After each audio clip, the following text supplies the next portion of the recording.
Chairman, we're live. Good afternoon and welcome to this month's Downtown Aviation and Redevelopment Subcommittee. My name is Daniel Valenzuela. I'm honored to chair this particular subcommittee here with my colleagues. Getting from my left, Councilman Bill Gates from District 3, Councilwoman Kate Gallego from District 8, and Councilwoman Thelda Williams from District 1. The first item is to obviously call the meeting to order, and next item is to call for public. It's just a reminder, do we have any cards for, we do have one. Okay. We began this meeting and end this meeting with the call to public, and of course, you're free to fill out a card for any additional items. Just a reminder that the public has the first and last word, and just a reminder of why we're all here. So we do have one card, Ms. Diane Barker. Each speaker will have a couple of minutes. Welcome, Ms. Barker. Thank you, Chairman Valenzuela and Committee. Diane Barker. I am District 7, and that was really a great way to introduce the citizens and the public, and thank you. And I'm not going to be able to stay, so I would like to say that I had the opportunity to meet the new cordial, which I found, Aviation Director, Mr. Bennett, and I'm wishing him well. And I'm just wanting, I was on the board at the Roosevelt Action Association when it was called that before Neighborhood. And, you know, we're very active down here, and we have homes that are within the area of this flight path.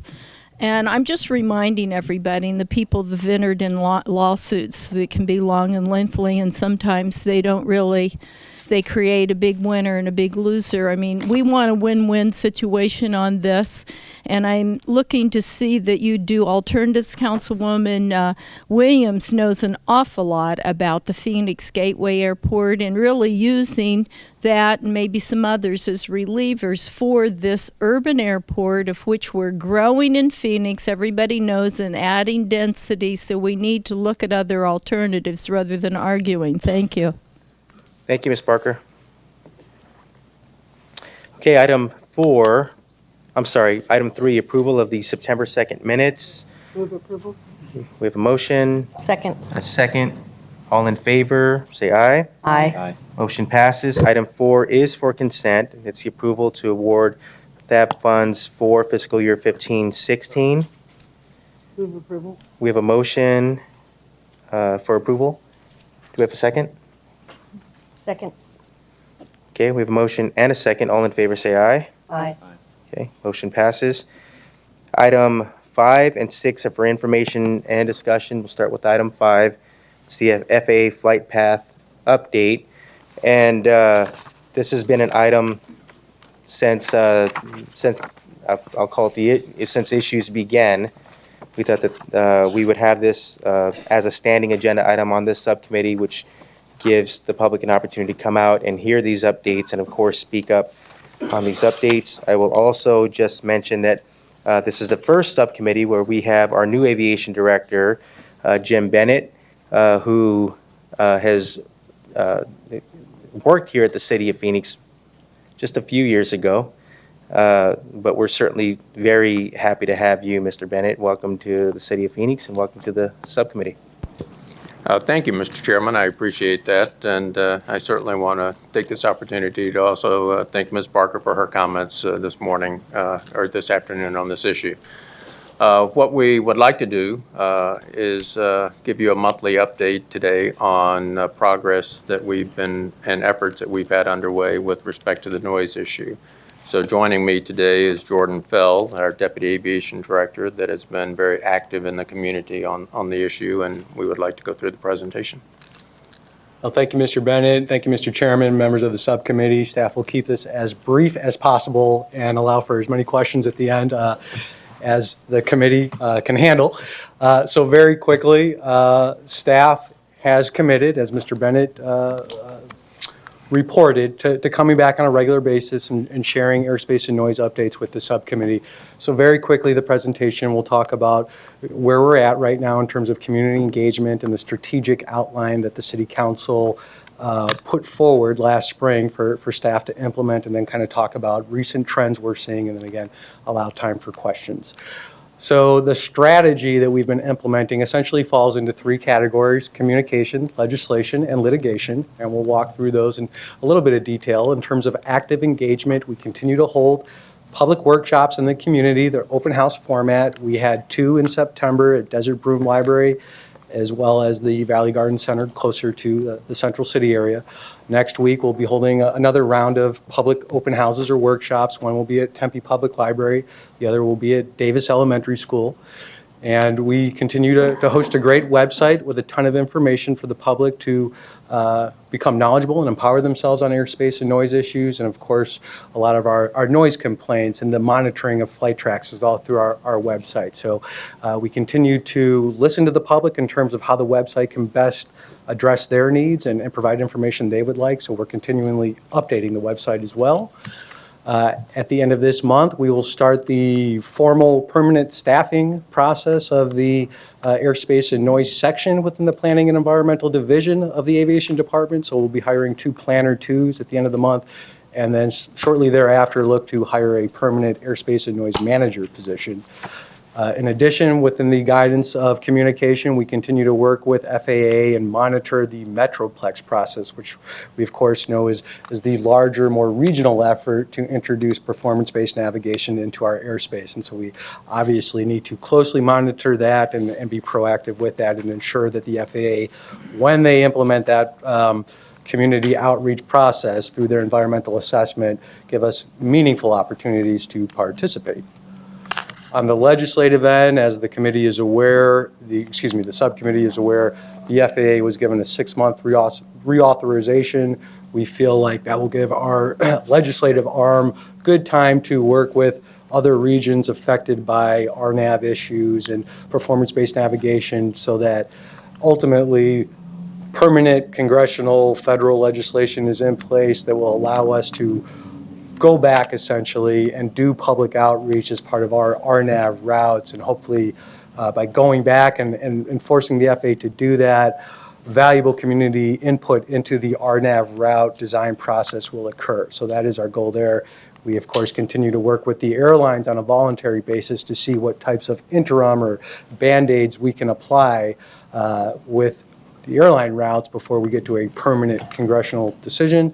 As far as the litigation is concerned, again, as the subcommittee is aware, both the city has filed suit as well as a group of neighborhood interests. The FAA at this time is basically going through kind of a series of legal minutia or tactics at the administrative law level to combine the cases, segregate the cases, to some degree something of a stall tactic, I would say. Finally, kind of wrapping up here in terms of trends we're seeing over the course of the summer, we probably averaged around 1,000, maybe 1,200 complaints a month.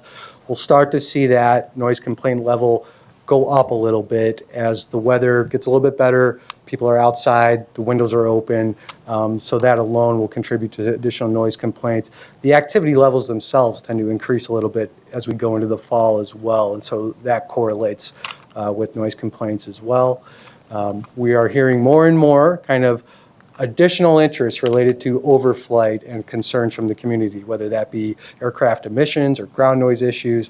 So we're trying to respond to that and provide more information to the public on those issues so they understand what's behind that and can be more effective as they engage with us as well as the FAA. Additionally, we're hearing a lot of interest in doing a temporary noise monitoring system where different neighborhood groups could contact the aviation department and essentially request that a temporary monitor be stationed somewhere that would give them quantitative feedback on what their experience at a relatively low cost. And more we are hearing about interest in forming a formal roundtable, and a roundtable is essentially like an advisory board on aviation matters specific to flight paths, obviously, would be the charge of this roundtable, that other communities like San Francisco, LA, a host of others that have more regional cross-boundary types of noise issues have implemented and been successful with.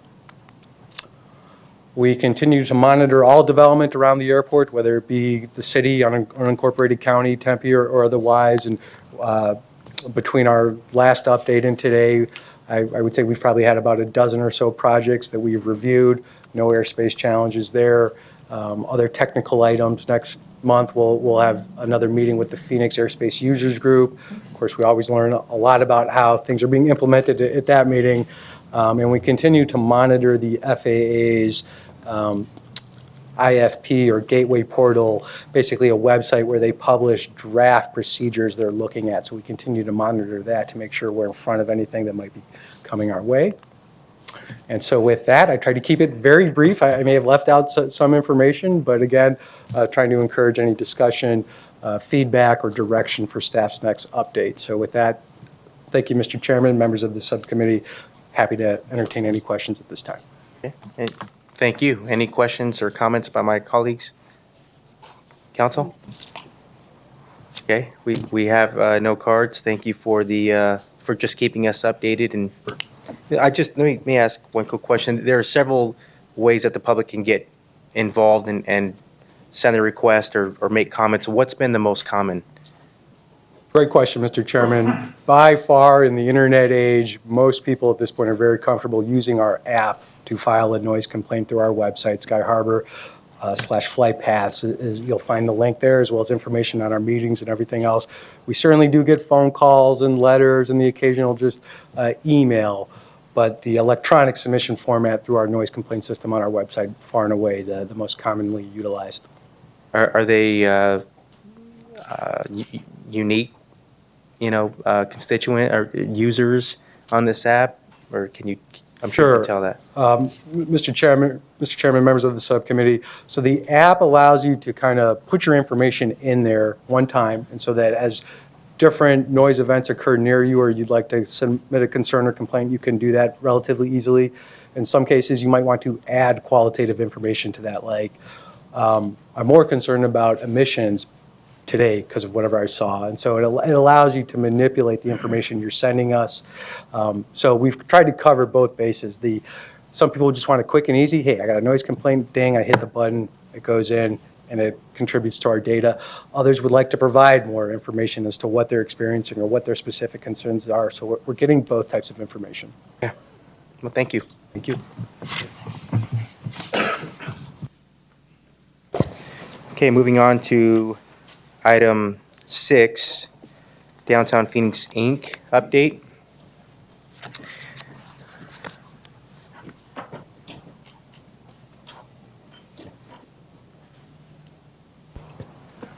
Good afternoon, Chairman and council members. It's hard. I'm used to saying good morning to this committee. So we're here today to give you an update on Downtown Phoenix, Inc. and what is happening in our downtown. As you'll recall, DPI was formed in 2013 and has since become the overarching umbrella and the city's great partner on with the happenings, events, programming, maintenance, and marketing for downtown. So with that, I'd like to turn it over to Dave Kreider to give us an overview on what's happening. Thank you, Chris. I don't know what happened, but I look so much older, and Jim Bennett looks exactly the same, so he's leading a good life. So, Mr. Chairman, members of the committee, if you go back to 1950, Phoenix had a very vibrant downtown, but it was a small city downtown. By the late 60s and early 70s, it was really a mess. Suburbanization had swept across Phoenix. We had lost really the heart and soul of our city. And then by the 1980s, a group of community and business leaders, starting with the Phoenix Community Alliance, elected officials in Phoenix, Downtown Phoenix Partnership, and some early stage historic preservation and members of the arts community said, we're not going to have a community that doesn't have some vibrancy to its downtown. So they began the process of building a downtown that was really focused around sports, the arena, the convention center, performing arts, some early HP activity that was very positive, like the Orpheum Theater, and some pioneers that went into the arts community. But I think if we're honest with ourselves, I don't think we ever felt that downtown was going to be this vibrant community collection of neighborhoods that it had perhaps been in the 1950s. So now we advance to late 1990s, early 2000s, and this vibrant emerging collection of neighborhoods begins to energize around these core activities that were centered on sports and performing arts. Garfield, Evans Churchill, Roosevelt, the Grand Avenue area, neighborhoods to the south of downtown, and we began to build a community, really aspirational but unanticipated. And what we have today is a downtown that's being repopulated with educated young people, mid-career professionals, empty nest baby boomers. We're building a great educational infrastructure in downtown, K through 12, university education. We're poised to become a center of creative and innovative technology-driven companies. We're depending on Chris to deliver that for us. We're the #1 location in the region for event activity. Everybody wants to be downtown. And we're becoming a powerful generator of new revenue for the city of Phoenix. So just the portion of the sales tax that we can measure just within the core part of downtown has doubled in the last 7 years. And I think if you could count all the taxes that are being collected, it would be twice that. And if we stay the course, I really believe the revenue that can be generated downtown over the next 5 years, most of which is going to support citywide services, could double again. So that's really important. So downtown is changing. We've got these very effective business organizations in the cities that have been focused on downtown, but really focused on the downtown that we had, not the downtown that we were becoming and could be. The city, together with the business leadership and the community leadership, created a new organization called Downtown Phoenix, Inc. That's the policy and administrative umbrella for the Enhanced Municipal Services District, which has been a Downtown Phoenix Partnership, PCA, and the city. And if you look at the board of directors for DPI, this is really, I think, interesting and important. We've got some of our most important business civic leaders on the board, representatives of Fortune 500 companies, major sports teams, the largest bank headquartered in Arizona. But we also have the city as a full partner with the mayor, the city manager, and a council member on the board. Plus, I think extremely important, we have great community leadership on the board. So we have Downtown Voices Coalition, Roosevelt Row, Local First Arizona. And I think in the time I've been in Phoenix, this is the most interesting collection of diverse community leaders that really gathers in one place and is focused on the downtown area. So what have we done in the 2 years that we've been up and operating and have been this partner of the city? Through R.J. Price and his marketing team, we've really rebranded our efforts as DTPHX.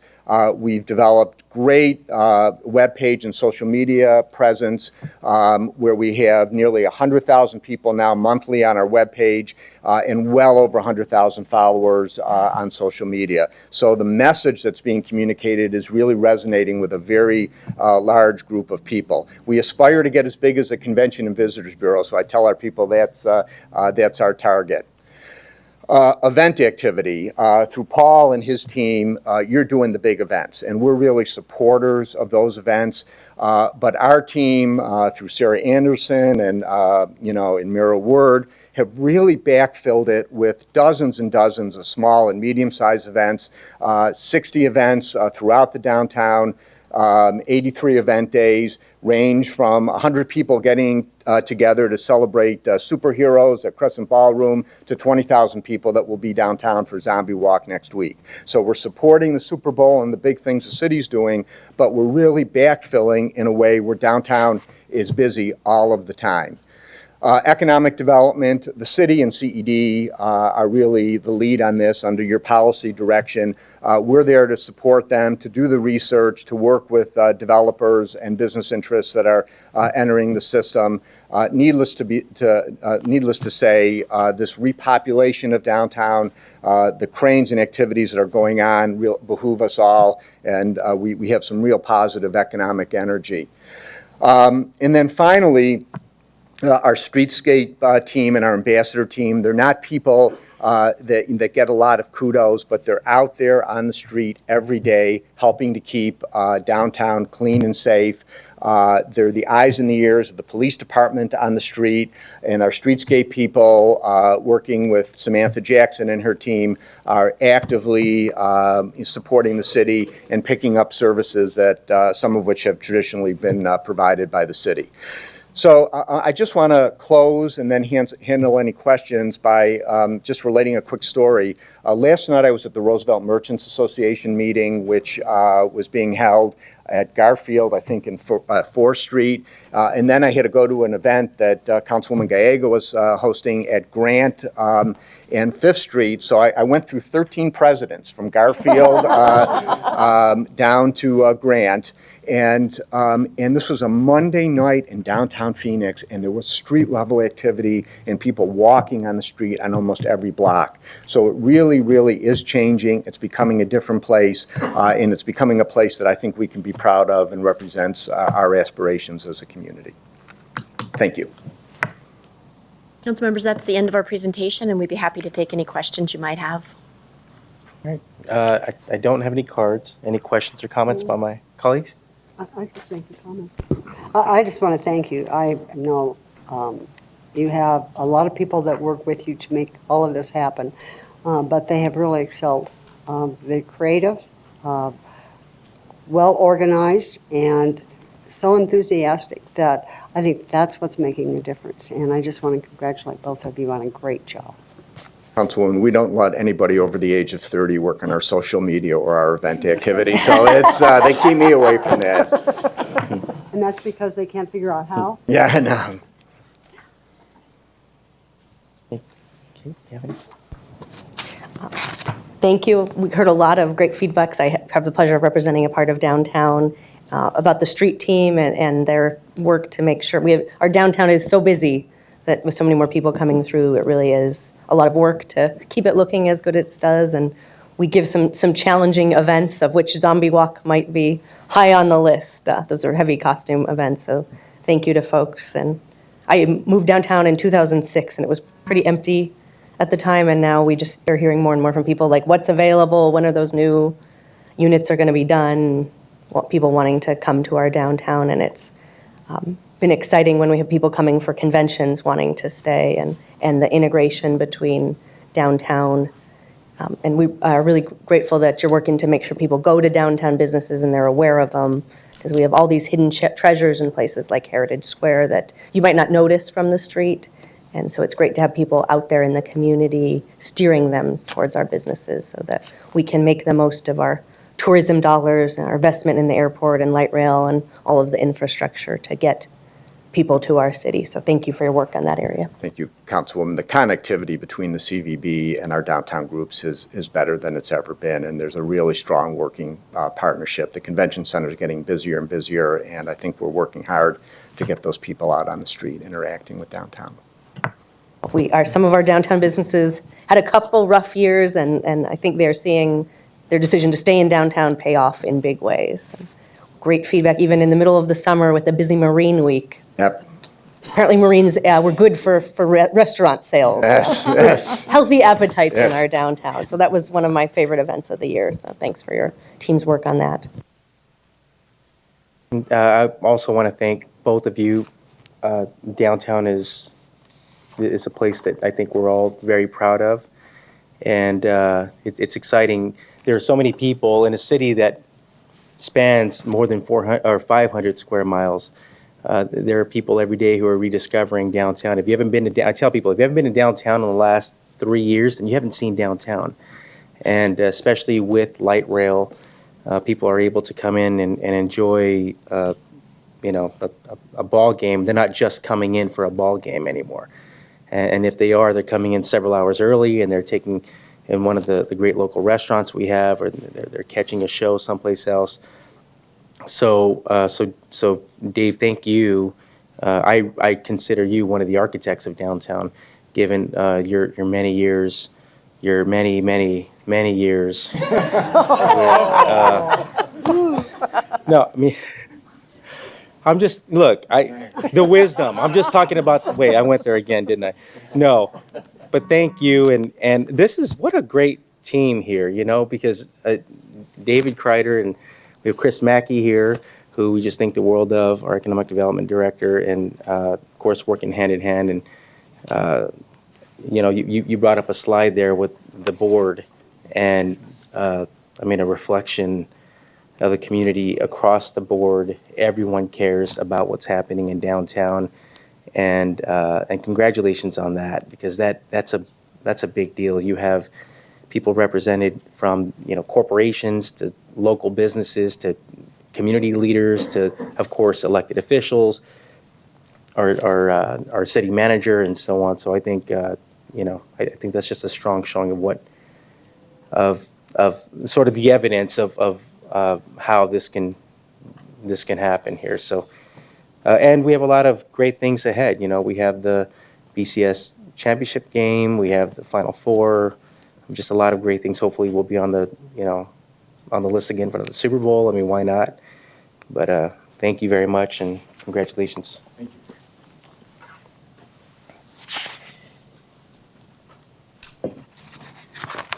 Okay, so moving on to item 7. Mr. Chair, members of the subcommittee, as you know, for more than 2 decades, the property owners in downtown, in collaboration with the city, have been focusing, just as Dave described, on bringing additional services to help drive and support that activity that has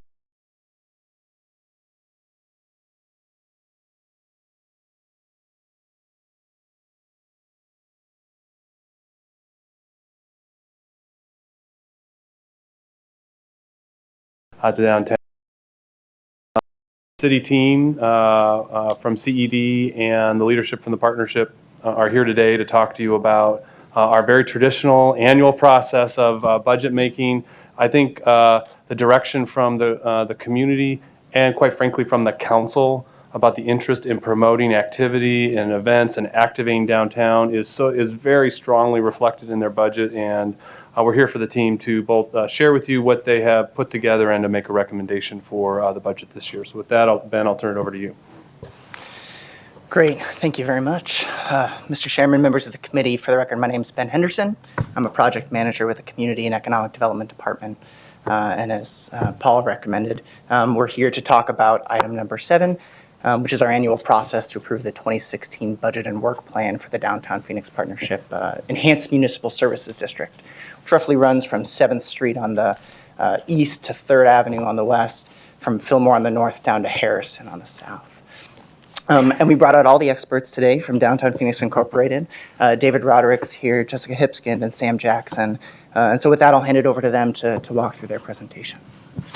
Thank you, Mr. Chairman, members of the subcommittee. Appreciate the time. Again, with me, Jessica is our controller. She's the keeper of all numbers and can answer any question you have on that. And Samantha Jackson heads up our operations area, including the ambassadors and our streetscape team that you just heard about a second ago.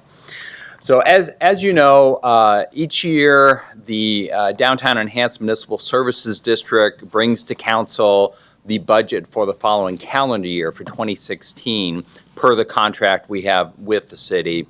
And this is, you know, I really want to point out, this is not a tax on the general public, but rather more like a common area maintenance charge that would be charged as part of a shopping center, where businesses are paying directly for services that benefit them, and we believe do it much more efficiently, and so have been doing so for almost 25 years now as DPP.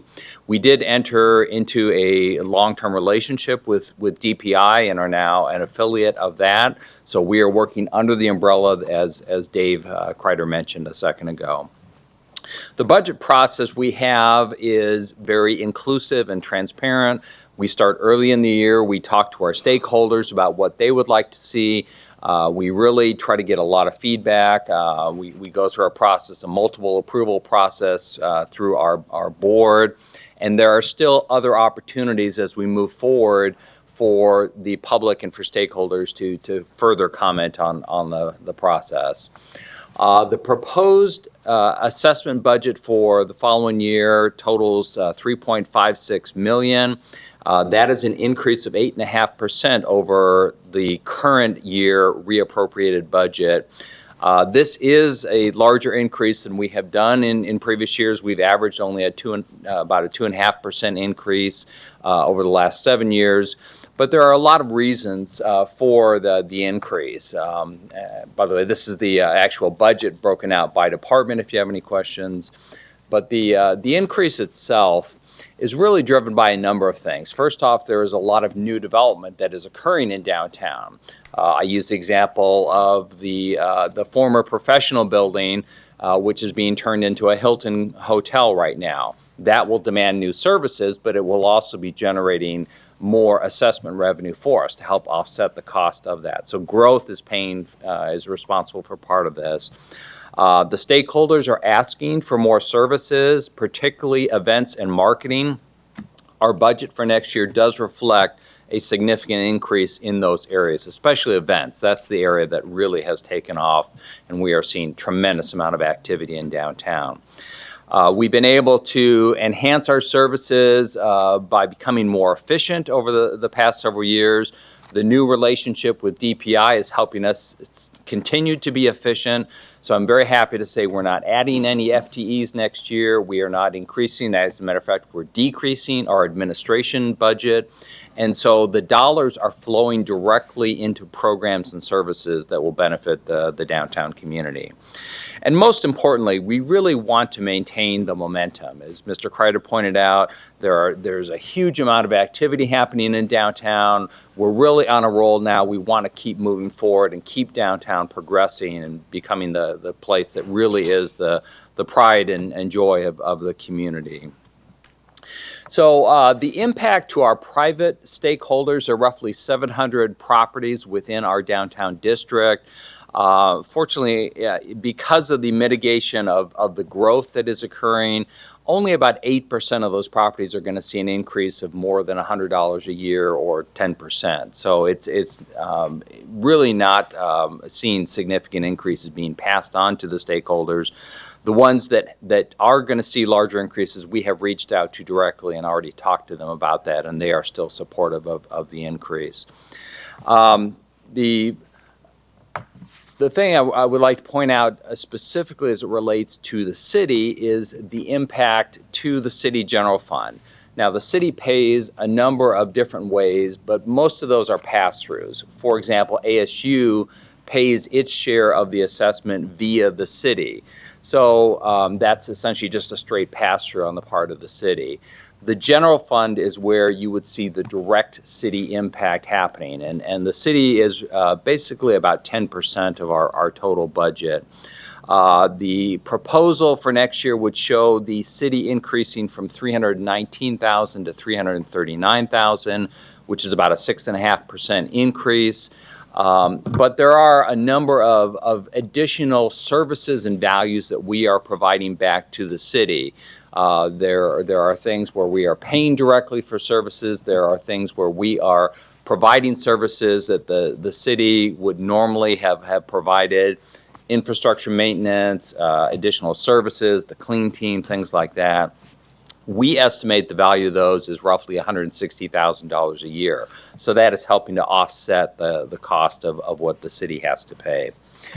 The other thing I would really like to stress is One moment. Mr. Chair. Question. Yeah, thank you, Mr. Chair. So a question on this. So you say here that the total value of these now exceeds $160,000. So you're not saying that the incremental increase in services that the city is going to receive is worth $160,000?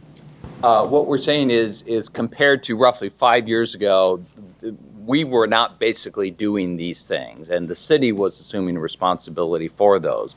We have tried to step up and do these additional services on behalf of the city, so the city is not having to do that. You're not having to maintain the wayfinding signs. You're not having to maintain the infrastructure for the streetscape in downtown, like irrigation and electrical lines. We're paying the staff for the time that it takes to do this assessment. None of these we were doing in the past. We are now, in essence, assuming all those, and again, the value is estimated about $160,000 a year. So again, the general fund is paying $339,000, but again, we believe you're getting $160,000 of additional value on top of the other things that are happening right now. Yeah. And the other thing I'd point out, again, as Mr. Crichton noted, we are seeing huge increases in what is happening downtown. And I'm sorry, Mr. Chair, if I can come back to that point, and I understand all that. Do you have any estimate of what the increase in the value is of the services we will get in the upcoming year, as opposed to what we got, what we're getting in the current year? It was roughly $10,000 more than what we had projected for last year. Okay. Again, these are estimates. Sometimes it's hard to put a quantifiable number on what's the value of the maintenance of signs. We can estimate what we believe the city is not having to spend, but it can't be perfectly quantified. Yeah, understood. Thank you. But again, in addition to these, we are seeing huge increases in downtown. Again, sales taxes just from our district alone, out of retail, restaurants, and hotels, have doubled in the last 7 years. That means the city's taking in another $4.5 million every year in additional revenue just from sales tax.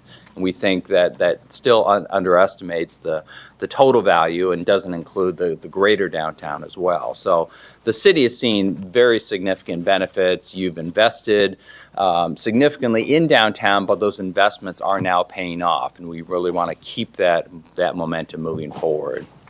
So with that, again, we would request you recommend to the full council the approval of the budget for the EMSD for the downtown core for next year. There are 2 hearings that will follow. There'll be a full council on November 18th, which would seek preliminary approval, and then there would be a public hearing and final approval asked on December 16th. Between those 2 dates, we send out letters to every single property owner in downtown saying what their estimated assessment is for the following year. And the public hearing on December 16th provides, again, a final opportunity for those members of the public or stakeholders to come and talk to council about that. With that, we'd be glad to answer any questions. Councilman Gates? Thank you. Thank you, Mr. Chair. So at this point, have the property owners who are part of this district, do they know what their increase, what the proposed increase will be as a dollar amount, or it's just been more of a general discussion? Councilman Gates, it has been a general, with the exception of those property owners that we have identified that we believe are going to have more significant increases. And there were about 28 of those I reached out to and was able to get in touch with the vast majority of those and explain what was going on. And again, generally they were very supportive still of the increase because they see the value of the services provided. So, Mr. Chair, were there any folks that objected to the size of the increase in the assessment? Councilman Gates, there were a few people that had expressed some concerns, but I wouldn't go out to the point of saying, outright objection of that.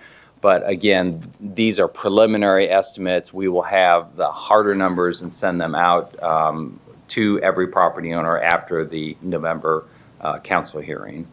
Thank you. Councilwoman Gallego? Thank you. I have the pleasure of being one of the city's representatives on the DPP board, and so had gotten to hear the full presentation from Jessica, which she can actually do the full budget very quickly, so very impressive. But it did seem very reasonable, especially with the decline in administrative expenses. We went through a robust process where you reached out to the stakeholders about what they wanted to see, and this is very responsive to what they wanted to see. There were some areas where they wanted more services, particularly to support the more robust crowds in our downtown. So I think we are being responsive to what the stakeholders wanted to see. And we also got a lot of great compliments about the responses to things like after the storms, downtown was hit hard with at least 2 storms, maybe more this summer, significant damage to trees. So thank you to your folks for being out there so quickly. If they wanted to do the rest of my district, we'd appreciate their help, just with a huge amount of trees lost downtown and those expenses. And we have heard over and over again from our stakeholders that things like shade are enormously important in the downtown. So it does cost money, but it is worth it. And being able to have events in downtown year-round is such a boon. And we've heard that from the hotel owners in particular, that they used to have a terrible summer, and that now we are getting a lot more room nights, which they appreciate. So it's a testament to the Convention and Visitors Bureau in addition to the downtown organizations and filling those room nights. And I was able to speak with one of the hotel operators who will see one of the largest assessments and very supportive of it because of the return on that investment. So I look forward to supporting the motion. I also think it's reasonable, and thank you for all the effort. We just talked in the previous agenda item. We were just talking about all the great things that are happening in downtown, and of course you're sharing a lot more. It's a growing downtown. We have more people, more constituency. It's a very multifaceted approach to how we serve people, also, and you're right at the center of all of that. So. It's definitely reasonable, and I'm also very supportive. And Mr. Chair, if Yeah. I could just make one comment. It's in your packet, but I want to point out to put more detail to what Dave presented and what both you and Councilman Gallego represented. The team has done an extraordinary job responding to the property owners' almost demand that we become more event-oriented. And so to the extent they have cut more than 50% from admin salaries and benefits. So they are putting their money where their mouth is in terms of how they're staffing the organization. They are driving the resources towards event promotion, towards marketing and attracting development in the central city. So my encouragement would be they have taken the steps to trim their organization materially, and so that they're both are moving existing revenue that way, in addition to, at the request of the property owners, getting more resources so that instead of just 60 events, there's somebody probably shaking in their boots as I'm about to say this, so that we have an aspiration that this is essentially downtown is our venue, and it's not 60 nights. Is there 250 nights a year? And I say that glibly, but I'm actually serious. In 10 years, how do we view this as the place where you come to do stuff in the region? These investments, staff believes, strongly advance that cause, and we really take heart in the very strong budgeting efforts that the DPP has taken to try and push money towards the actual delivery of service to the greatest extent possible. Right. Yeah, I agree. I don't think you could do, considering the budget and all that you do, there's the only way to get it done is through collaboration and really working with all of the other organizations and community groups and the business community and so on and so forth. So absolutely doing a great job moving in the right direction. So I move that we move this forward to the council with the recommendation for approval. okay, we have a motion to approve to move to the full council, Second. and we have a second. Any further discussion? Yes, Mr. Chair, I'll vote in favor of this motion, but it seems to me, and I was trying to listen to how the motion was phrased, it seems to me to be a little premature to give approval at this point to the full council when the council's going to give tentative approval on November 18th. So I have no problem kind of moving this forward. But I think as David mentioned, people don't even, we have property owners who don't even know the amount of the assessment. So I think the budget makes sense. I have no problem with that. But I'm not comfortable saying today that I would approve this when we haven't even gone through tentative approval as a full council. But with that caveat, I would support the motion. I just might add, because I had the opportunity to ask us some questions about this. for the people who did the 28 who you haven't reached out, maybe you could give us a sense of sort of the range of the rate increase, because I think it is fairly small. Yes, Councilman Gallego, I would say the average property owner in downtown is going to see somewhere between 5 and 8% increase over the next year compared to the current budget. But like a tall office building, it might be a few $100s. Yeah, it's going to range. I know one of the hotels was looking at a couple $1,000s. Their total bill was like $30,000. The larger office buildings could see, increases again up to probably $1,000. But it's relatively nominal compared to, again, the total value of services that they are receiving, from us that they would otherwise have to provide for. It's so much easier and so much more efficient to have one streetscape team do all the landscape maintenance on trees as opposed to a individual property owner having to go out and contract with a landscape company to maintain 2 trees, for example. So we believe, again, this is providing a lot of efficiency and a lot of value back to the stakeholders. Thank you. Okay, great. We have a motion and a second. All in favor, say aye. Aye. Motion passes unanimously. Thank you. Great. Thank you very much, and thank you to the CED team. They've been great to work with, Ben and Chris and her entire staff. So great partners. Thank you. Okay, item 8. Mr. Chairman, entrepreneurship has been something that has been part of the drive in downtown Phoenix of the past 5 years. We are seeing some very interesting successes, but oftentimes place is a materially important thing. You can only have entrepreneurs be successful if they actually have a place to do that. And so we're here and excited today to talk about a recommendation that staff has to bring forward about how we can bring more place that allows us to support and grow more entrepreneurs for our community. So with that, I'll turn it over to Chris. Thank you. Good afternoon again. As Paul said, we are really excited about the opportunity we bring before you today. Paul humbly takes leadership over all of this and giving us direction on and guidance on our economic development strategy and where we're moving. And the entrepreneurship efforts are really one of those that we have focused on strongly, not only from the standpoint of we are growing our own companies, but as we look at economic development moving forward, those large companies aren't making the moves that they used to make. The cities that are thriving, the cities that are coming out of the economy not struggling are those who are growing their own companies and giving them those opportunities.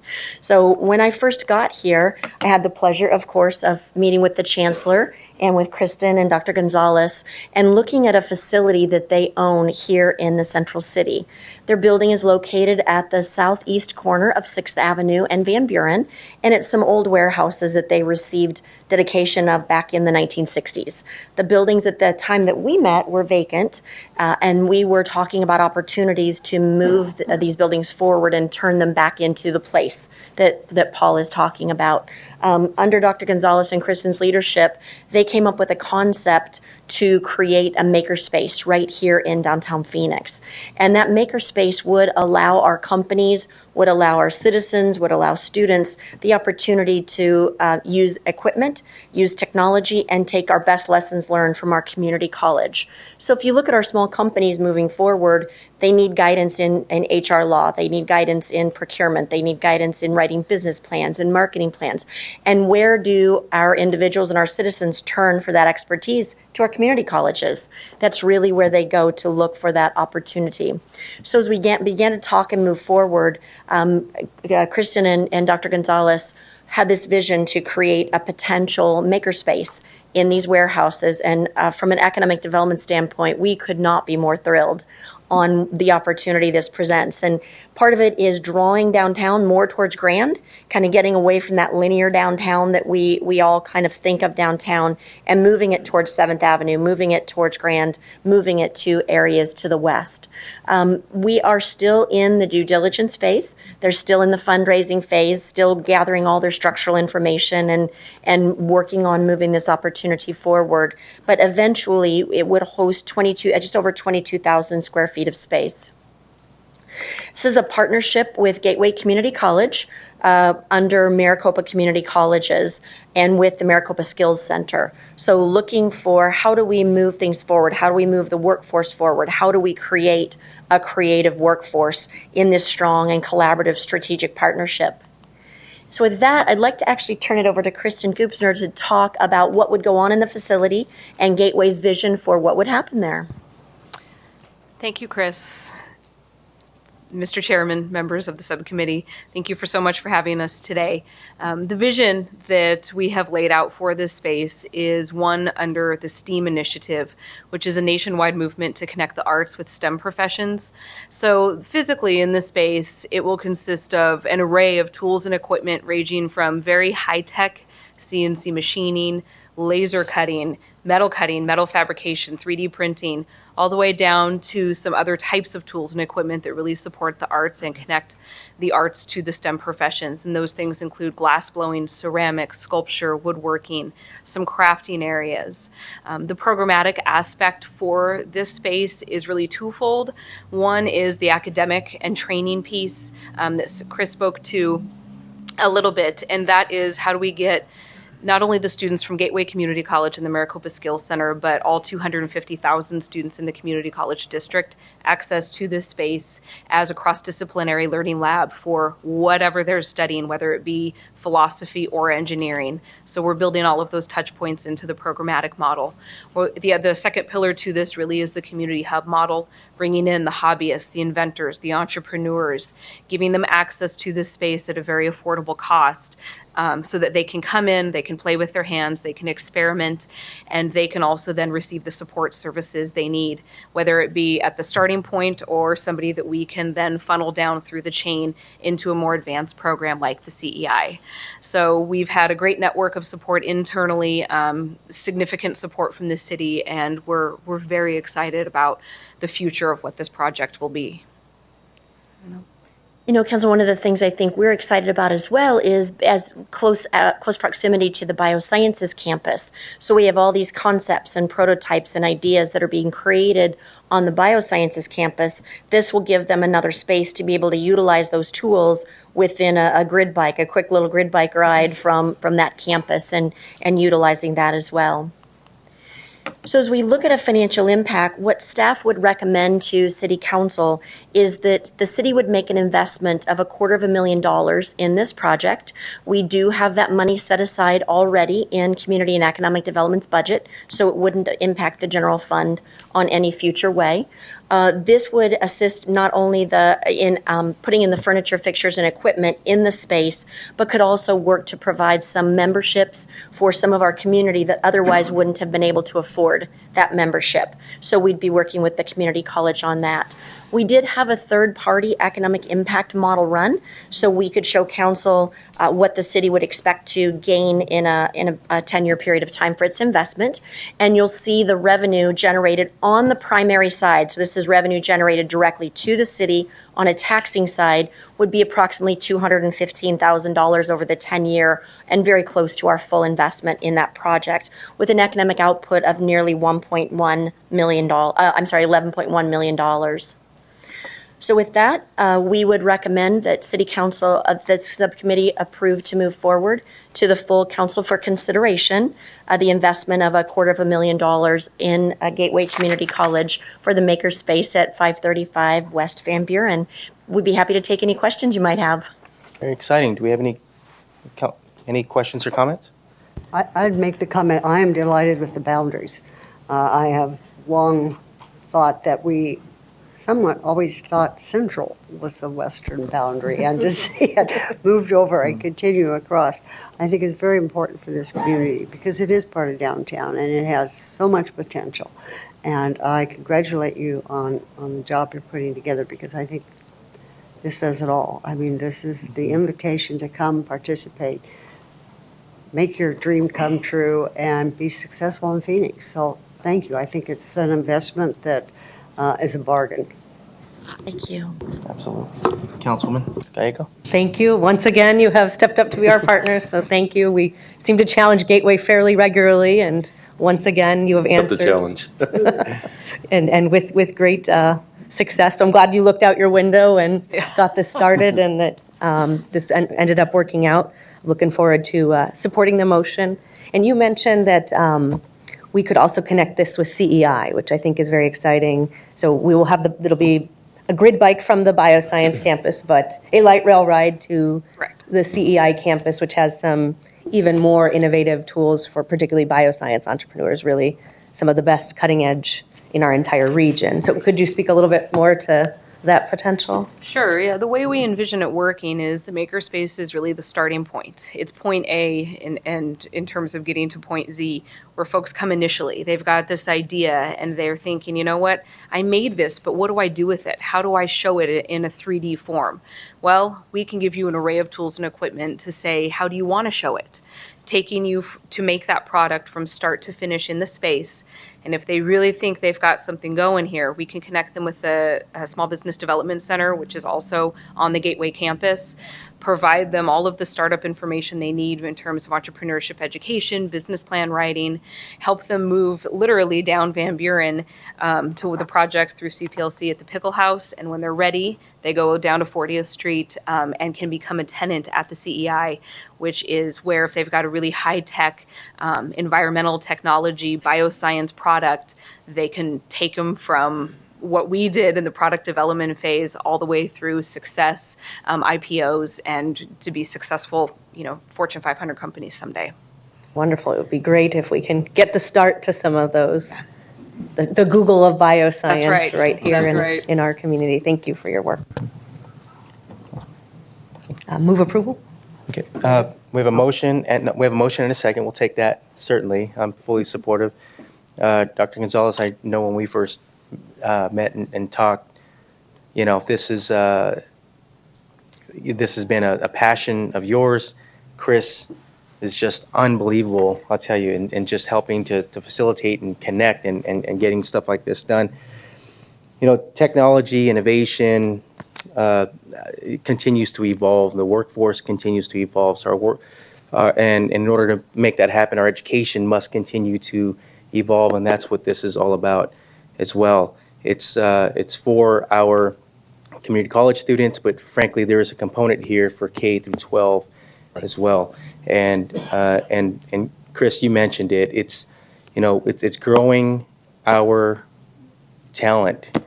It's highlighting our talent and giving them a chance to flourish right here in Phoenix. And we want to, a very smart person highlighted and just mentioned to me that there used to be a time where municipalities would compete for companies, but now we're competing for talent. Because if we can grow our talent, if we can retain our talent, then those companies will follow. And we have to give our young people an opportunity to do that. So this is very exciting. I'm fully supportive. We have a motion and a second. No further comments, no cards. All in favor, say aye. Aye. Motion passes unanimously. Thank you so much. Thank you for your support. We appreciate it.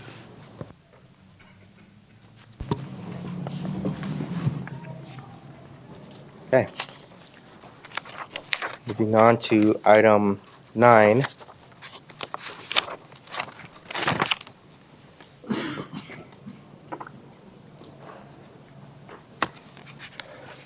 Mr. Chair and members of the subcommittee, we figured we'd make sure we had as many people as possible on this side of the table, just so we had ample words to provide for what's actually, I think, is an important and momentous growth for our community, and that is an acknowledgement that while we have, as Dave alluded to in his presentation earlier, the original inception of what was downtown Phoenix in the late 70s, 80s was this, this 90 block area that we've been discussing in the core of downtown, but the maturation to recognizing that all of these neighborhoods are really what's driving the life today is why we're here today to talk to you about about following up on your direction to us to work on considering the creation of a new business improvement district in the north end of downtown. I would tell you, downtown is not going to be successful if we do not continue to integrate in our neighborhoods that surround us. This is a focused neighborhood and community-driven process, and so staff is very excited today to be here to talk with you. Eric Johnson from Economic Development and Dave Kreider are here. I'll let them organize themselves for how they're going to manage all 6 or 7 folks talking. But we're very excited, think this is a great opportunity, and look forward to recommending some action to you. Eric? Thank you, Paul. I couldn't give a better introduction. Today, Vice Mayor, members of the subcommittee, just over a year ago, you did approve a study through which we hired DPI, who also hired Nancy Horman and Associates to perform the study. And we are here today to give you a quick update as well as provide a recommendation from the findings of that study. With us today is Nancy Horman. Of course, you've seen Dave Kreider already today. Then we also have Vermont Pierre of the Roosevelt Row CDC, Greg Esser with the Roosevelt Row Merchants Association, and Kevin Reel with the Evans Churchill Community Association to represent the different community groups who have just been a part of this process. Dave? And Eric, and I would also mention, these are community leaders in the community, but in real life, Pastor Pierre will keep us organized as opposed to myself. He's Roosevelt Community Church.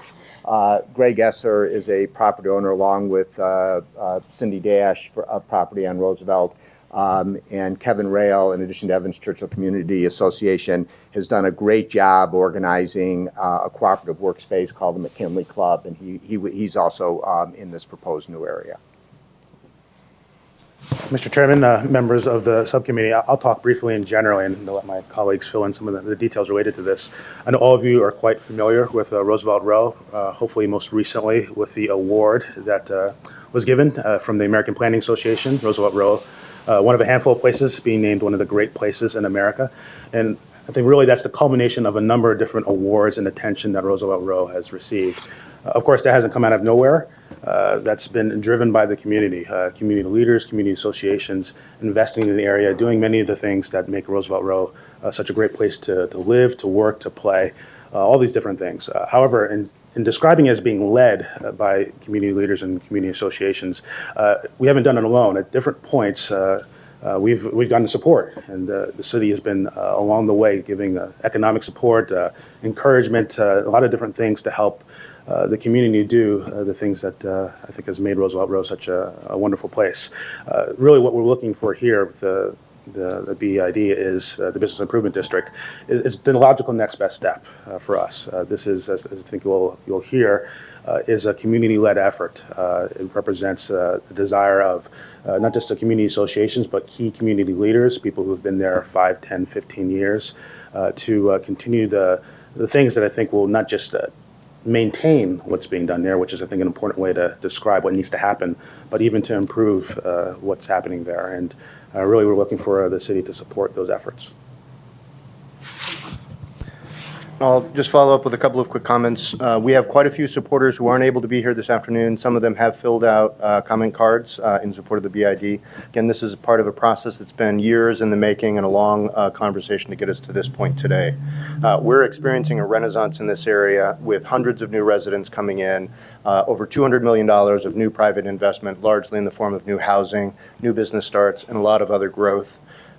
We have more stakeholders in this area now than at any other point in the city's history, and we're continuing to grow.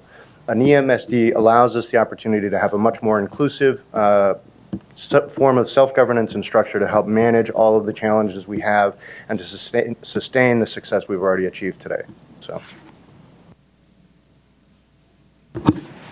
2 quick points I was add on. One, this really isn't anything groundbreaking. It's kind of Phoenix catching up. This is something that's happened all over the place and with great success, like with the San Diego gas lamp, right, downtown LA. And I think this is a good opportunity for Phoenix to kind of continue to grow, like Paul's talking about. And then the second is there's also, it's not just the budget and what it pays for, but like this is a vehicle that can create solutions. Like right now, parking is, once again, a big thing downtown, right? And everyone's trying to figure that out. And there's been different plans the last couple of years, and they kind of come and go. And sometimes, whoever's in charge then, right, or different city council people come and have a different plan. But this would have the community own a solution and work together to come up with something, which, there's a lot of things that we can get out of that. And that hopefully this is the start of creating those solutions. So Nancy Horman is the consultant. She's helped establish these business improvement districts many times in many different places, and she's been the facilitator working with the community and most importantly, the property owners in this area. We started calling this a business improvement district, which is what other cities call it throughout the U.S., to differentiate it between the EMSD downtown in the core part of downtown, because it was a little confusing at the beginning, being the first new bid that was there. So explaining it to everyone, as you all know, the key that we talked about in this district is a public-private partnership and governed by those who pay. So in the opposite, there is no representation without taxation. So that is very different from a lot of districts where the community gets to talk about where the property owners who are paying put their money. This is everybody working together, and the people who are paying have an opportunity to control how their funds are being spent. And I just turned that off. That was okay. We started out in a study area within the redevelopment area because EMSDs cannot be enacted unless they are in a redevelopment area. We studied a larger area from Fillmore up, which was not at this point in a district. We had a lot of focus groups. We had 9 focus groups. About 130 people came from the entire redevelopment area above Fillmore. We did online surveys. We did a feasibility study. And what we really determined was for like services and making this as clean as possible, our boundaries are going to be from 7th to Moreland or the Park, and from 7th Avenue to 7th Street. So that's where all the feedback came back of the people who really wanted this district. There was a working group that the DPI had put together before we started this, and it grew during the course of this with many more property owners joining the group and really helping us to guide this process. This is a dedicated group of stakeholders. It is one of the communities, usually when I form business improvement districts, you're going into communities that are in bad shape and they need help. This is someone that is just flying. What a great district, but with great people who are going to get to burnout stage if we don't help them along and just continue to keep it being a voluntary district. So they've been wonderful, and they deserve all the credit in getting to where we are today. These were the boundaries we studied when we started out, and then when we came up with everything through the surveys, through the boundaries, through the work plan, we came up with a work plan and a budget. We presented it at 12 different workshops, inviting the stakeholders to come and review what the services are that they said they wanted. But the key is everybody says what they want. The key was, what are they willing to pay for? So this is what we've narrowed it down to with these plan review workshops. What would you want if you lived in the best of all possible worlds? And what would you be willing to pay for? So it was narrowed down. We narrowed down the final boundaries. And if you see the dark purple lines, when we're talking about our clean and safe and our services, the major thoroughfares really needed to get a little bit more activity, more of those services than the side streets did. And so we created a zone that was a little bit more hefty in those services in that zone. What the consensus came up was management administration, and that was really around what we talked about, giving some of these volunteers a break and getting someone who would live, eat, and breathe their district like the DPP and DPI does for the core bid downtown. The beautification, keeping the ambiance of such a great district, just making sure that, everyone is worried about gentrification. Well, if gentrification is going to happen, let's let it happen naturally, and let's keep the ambiance of the district. So the beautification is about keeping that district really in the arts oriented, as well as all these this new development comes in. Clean and safe, just like what DPP was talking about, the ambassadors, the clean team, those things we know work. They work across the U.S. Sometimes what happens when you have a district, you have the push effect. And what you're doing is, as you expand and you have more of these ambassadors on the street, you're pushing them to other areas. Well, what we wanted to do was make sure all the commercial corridors were covered so that we would not have the push effect. Parking, as Kevin said, was probably the number one issue, and the number one issue was everybody working together for a solution instead of 7 different plans going on at the same time. Business development and business and development assistance, helping people through the process, and then working with the event management and marketing branding for the entire area. Everyone benefits from what has happened in the really area of Roosevelt Road, the Roosevelt District. Everybody from your residents to your office buildings benefit from being in that cool district, and we felt it was very important to perpetuate that and keep that going. The budget is a small budget to start out with, $375,000. It will grow over the next couple of years, not by making the assessments higher, but because new development is coming in. There's a lot of new development in the area. We did not want to have a huge burden on all the property owners. We kept the budget low, knowing that it will grow over the next couple of years in order to keep the assessments low. This is the impact for the city within that, the properties that are owned within the city, and the breakdown of the departments. It's about a $62,000 hit to the city's budget, but we have exempted the affordable housing out of it, so you're not, at first we were looking at it, but we felt we wanted to encourage that to continue happening, so we did not want to assess them. We also did a community forum where we invited practitioners from other cities across the U.S. that run business improvement districts. We held it at the Roosevelt Community Church and had a wonderful turnout, and it was a great way for everybody to learn about what could happen if they had a district. We also posted that video on a website so anybody could watch it at any time. To explain to people what we were doing, an EMSD, Enhanced Municipal Services District, is if you look at what the city provides and you look at what we're saying the enhanced services are going to be, they're not duplicating that. They are enhanced services. This is above and beyond what the city does, which just takes the area to the next level. It is as less complicated assessment methodology as we could do in order to make it not subjective. So it is based on whether or not you're on the zone where there's more services needed, and also the type of property that you have within the district and how it's assessed. The average assessments range in price from $31 a year to about $15,000 a year. The average assessment is about $600 a year.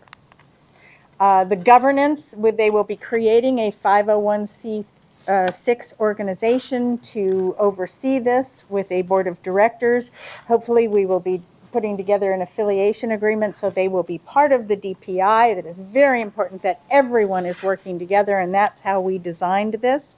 And we're going to make sure that there's representatives on the board of all the different community aspects so that this is an inclusive board of directors. Continuing the process, we mailed out an assessment notice to every property owner to their legal address, so everyone has been notified of what their assessment would be. And so it will not be a surprise to them when they get the notice from the city if we go to resolution of intent.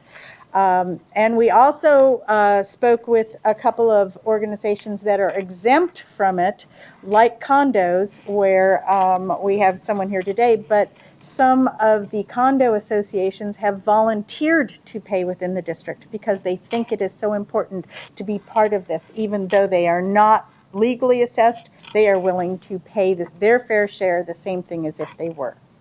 And none of the single-family homeowners are assessed. And single family and units of 4 or less are not assessed by state statute.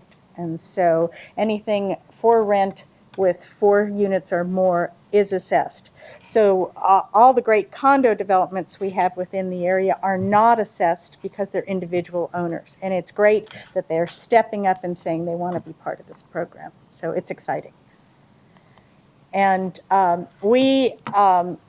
part of what happens in this, although you can send out a lot of notices and you can send information and you can hold a lot of workshops, not everybody shows up. So when we sent out the assessment notice to everyone, we got back only 31 of the questionnaires that went out with it. But that's where you find out really who's against it more than who's for it. That's who's going to be vocal. We were very, very pleased to say that only 7% of the people that we've talked to have been vocally opposed to this. And that's amazing for a district of this size. We don't know if there's more, but those who have been vocal. So we're excited about it. We've had positive or neutral, and neutral meaning that they've been spoken to, they've been talked to, they've gotten all the information, and they're not against it, but they're not overtly for it. So we call them neutral. And then we had 15% who were very, very out there, and that's not including all the people that are on the committees that we know were for it. These were people that were unknown to us when we went there. So we're feeling pretty confident that this is something that people want, because if they didn't, they would be very vocal. And what's next? David, that's up to you. So, thank you, Nancy. Nice job. So, the process going forward? Essentially, the community leadership and the property owners are putting together a board that's representative, essentially, of the payers in the bid. So it's going to be to have board representation, you will need to be a payer in the bid. If this is approved by the subcommittee, it will go to council. There will be a notice of intent to create a bid. That needs to be publicized for 20 days, and then the council would have to vote actually on establishing the bid. And then we're hopeful that if the bid is established, that it'll go through the assessment process, so it'll be a calendar year budget. But we do think that funding can be driven to the bid for it to start its work around July 1.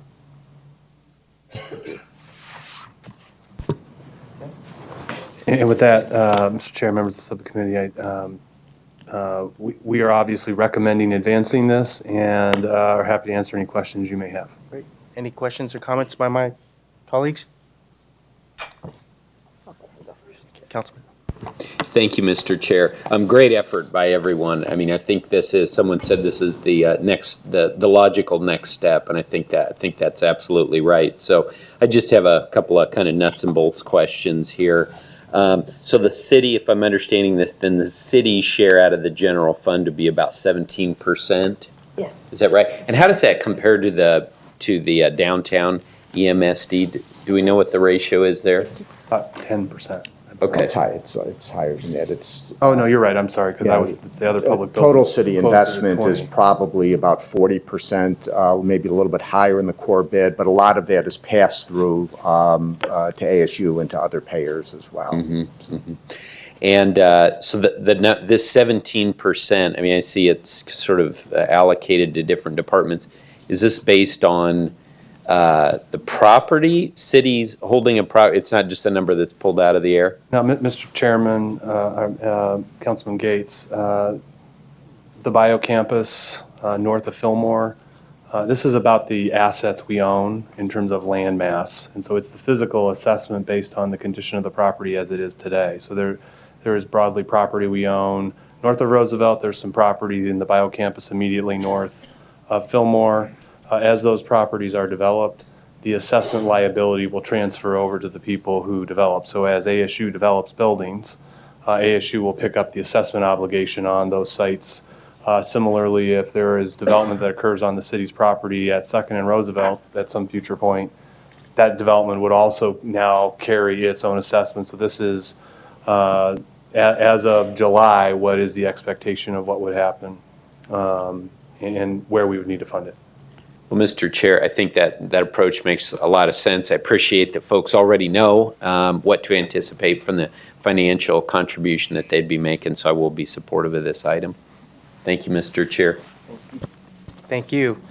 I do have a stack of cards, and I probably should have went there first, but I'm glad we gave Councilman Gates the first word. You sure? Yeah. Always glad. Man, come on. So you okay with this, Councilwoman? All right, first, in favor, Greg Esser. Would you like to speak? Spoken. Okay. C. Douglas Weber of Miller Weber Corey. Come on up. Welcome. Thank you, Mr. Chairman. Sorry. I don't have much to add to what you've heard already. When Jeff Miller, Gabe Corey, and I formed the law firm that we have 5 years ago, we began to look for a place to locate our office, and we ultimately purchased a historic property at the corner of 5th Street in Portland. That was not by chance. We decided early on that we saw a coming renaissance of downtown Phoenix and really remarkable things happening in the Roosevelt Road District, and we wanted to be a part of that. We believe, after looking at what Nancy's put together here, that this bid proposal helps sustain the momentum that's already there. So I'd encourage you to support that. Thank you. Thank you, sir. Karen, is it Bohr, maybe? We have a doctor in the house? She knows who it is. Oh. I haven't a clue what I'm going to say, except that I'm in shock over this whole process. Nancy Horman says she notified us. We own property there. She says she has support. Nowhere. She said, I emailed her a question. She said, silence is deemed acceptance. My property taxes are going to go up 25%, and silence is deemed acceptance. I don't have one single neighbor that supports putting this homeowners association in our neighborhood. The momentum's already there. This is the postcard blown up that she mailed to a select few. Nothing in there says I have to pay more property taxes. And to pay her and the city of Phoenix taxpayer money, going to pay her $80,000 to give this report, that's just wrong. And for her to say, oh, I should do a parking lot on mine, I said, what are you going to do for me? Are you going to clean up the land? Oh, no, we have all these groups and administration things. And it's like, how do we get rid of you? Oh, it's easier to get rid of you. I don't know. I had a neighbor tell me about it. She sent me this postcard, and she said, what is this? And I said, I don't know, just a bunch of people who have a business there, because nothing says it. I can give this to you. Just a little postcard to a select few. And she says she holds all these workshops. I shouldn't be forced to attend something where she's employing herself with our taxpayer money. And we should not be taxed to support this. It makes no sense to me with no notification. Nothing was sent to it. Am I kicked off? No, you can finish your thought. No, I mean, it seems to me if my weeds are 6 inches high, you guys send me a registered letter. Nothing was sent to the property owners except the one item she said that my taxes are going up 25%. And I can't get rid of it. I have to pay it. And I've met homeowners, true, they're not taxed, but as they said, if our property gets torn down, I have to disclose to people that your property tax will go up because the odds are, especially where we are, we're on 6th Street, 1 block from Roosevelt between the bioscience. The odds are it's all going to get demolished.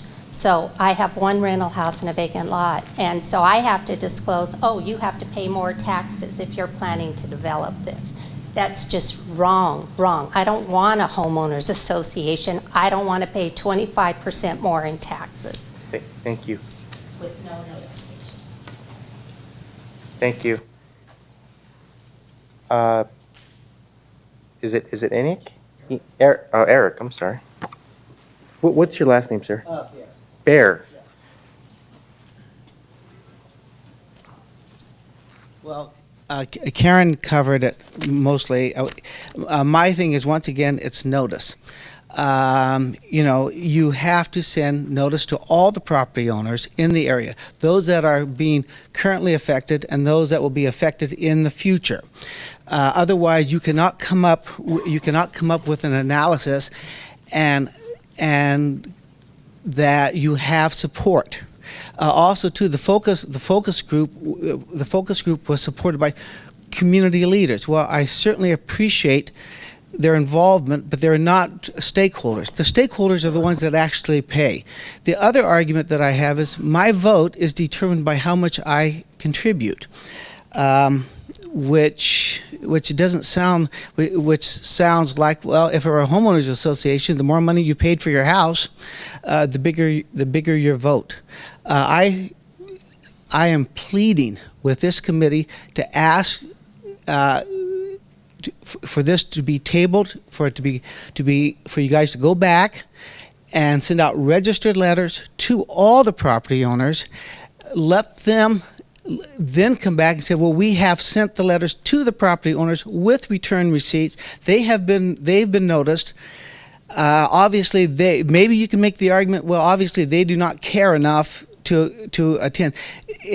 The process in and of itself is flawed. The biggest objection what it is this is not Phoenix in 1975 when Phoenix needed the inspiration. The parade has already happened. This group wants to get in front of the parade and then take credit for the parade. The neighborhood is doing just fine. The city is doing a great job. The city is doing everything that I want it to do. The parking, the city is going to come up with the parking. The city knows the issues. So anyway, go back, get support, and tell us what are the percentage. So far, it looks like you have 16%.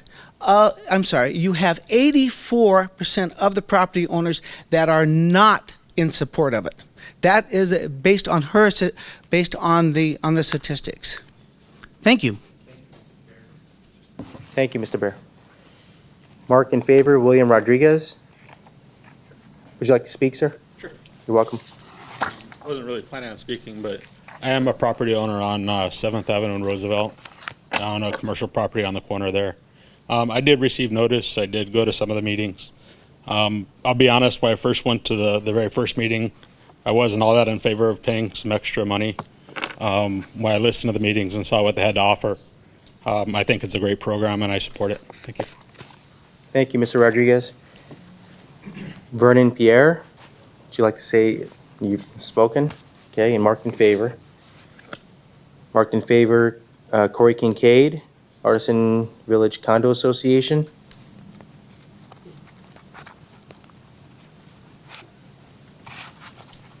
Welcome. Good afternoon. Unless you want to listen to my heartbeat, I think I may have to move this up slightly. I want to have that problem someday. However, things are easier to move up than they are to move down, as the top of my head will tell you when I bump into things. Now, my apologies. I didn't have any specific prepared remarks, but I did want to speak to mention one or two points that I think are relevant. So I'm here actually representing the Artisan Village Condominium Association. So the Artisan Village Condominium Association is 105 residences and 10 storefronts that are within the boundaries of the proposed bid. We are one of those condominium associations who is engaged with Nancy Horman and this working group for the bid, specifically to better understand what potential changes may occur around us. So although we understand that we cannot be mandatorily assessed, obviously there are things that are important that are going on in the neighborhood, and we want to understand those. In so doing, some of the information that we gathered is that this will become a very, very important and effective tool to help address concerns, issues, goals, and aspirations, if you will, of those who both operate businesses within Artisan Village as well as those who own property. So we've actually, the board of directors, after a series of both our public board meetings and workshops with our own residents and homeowners, have made the determination to seek voluntary enrollment in this business improvement district. And the purposes behind that really are because we are interested in continuing to have an active role in kind of governing the space around us and really helping to better engage with the city and other providers of services, better interact with the events and the things that are going to occur around us in the neighborhood. And we feel that this is the best tool to continue to preserve our voice in the growth and the management of the neighborhood. So that's really the source of our support. Thank you. Thank you. Now, these are non-speaking cards, but you're welcome to change your mind. I'll just go ahead and read these. Marked in favor, Cindy Dash, Katrina Kaler. Okay.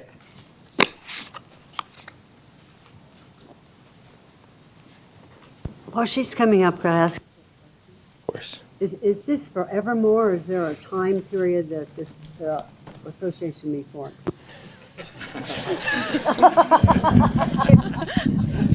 It's just like the downtown EMSD, you'll approve the budget every year, but it is a lot easier to disform a district than to form a district, and if the 50% of the property owners don't want it anymore, at any time they can dissolve the district. Welcome. Hi there. My name is Katrina Kaler. I did check the option to speak if as an option. If I spoke, I was planning to come up here to really wax poetic on why this was such a good idea. I've been part of this community for over a decade now. I've witnessed firsthand the work that has gone into this community. So anyone thinking that this is something that's given without that kind of earned investment is wrong, and they haven't witnessed what we have all witnessed. But I need to put my other hat on for a moment, and I'd like to speak to what's been talked about in terms of communication and, the outreach to the community. I worked very briefly with Nancy Horman on this.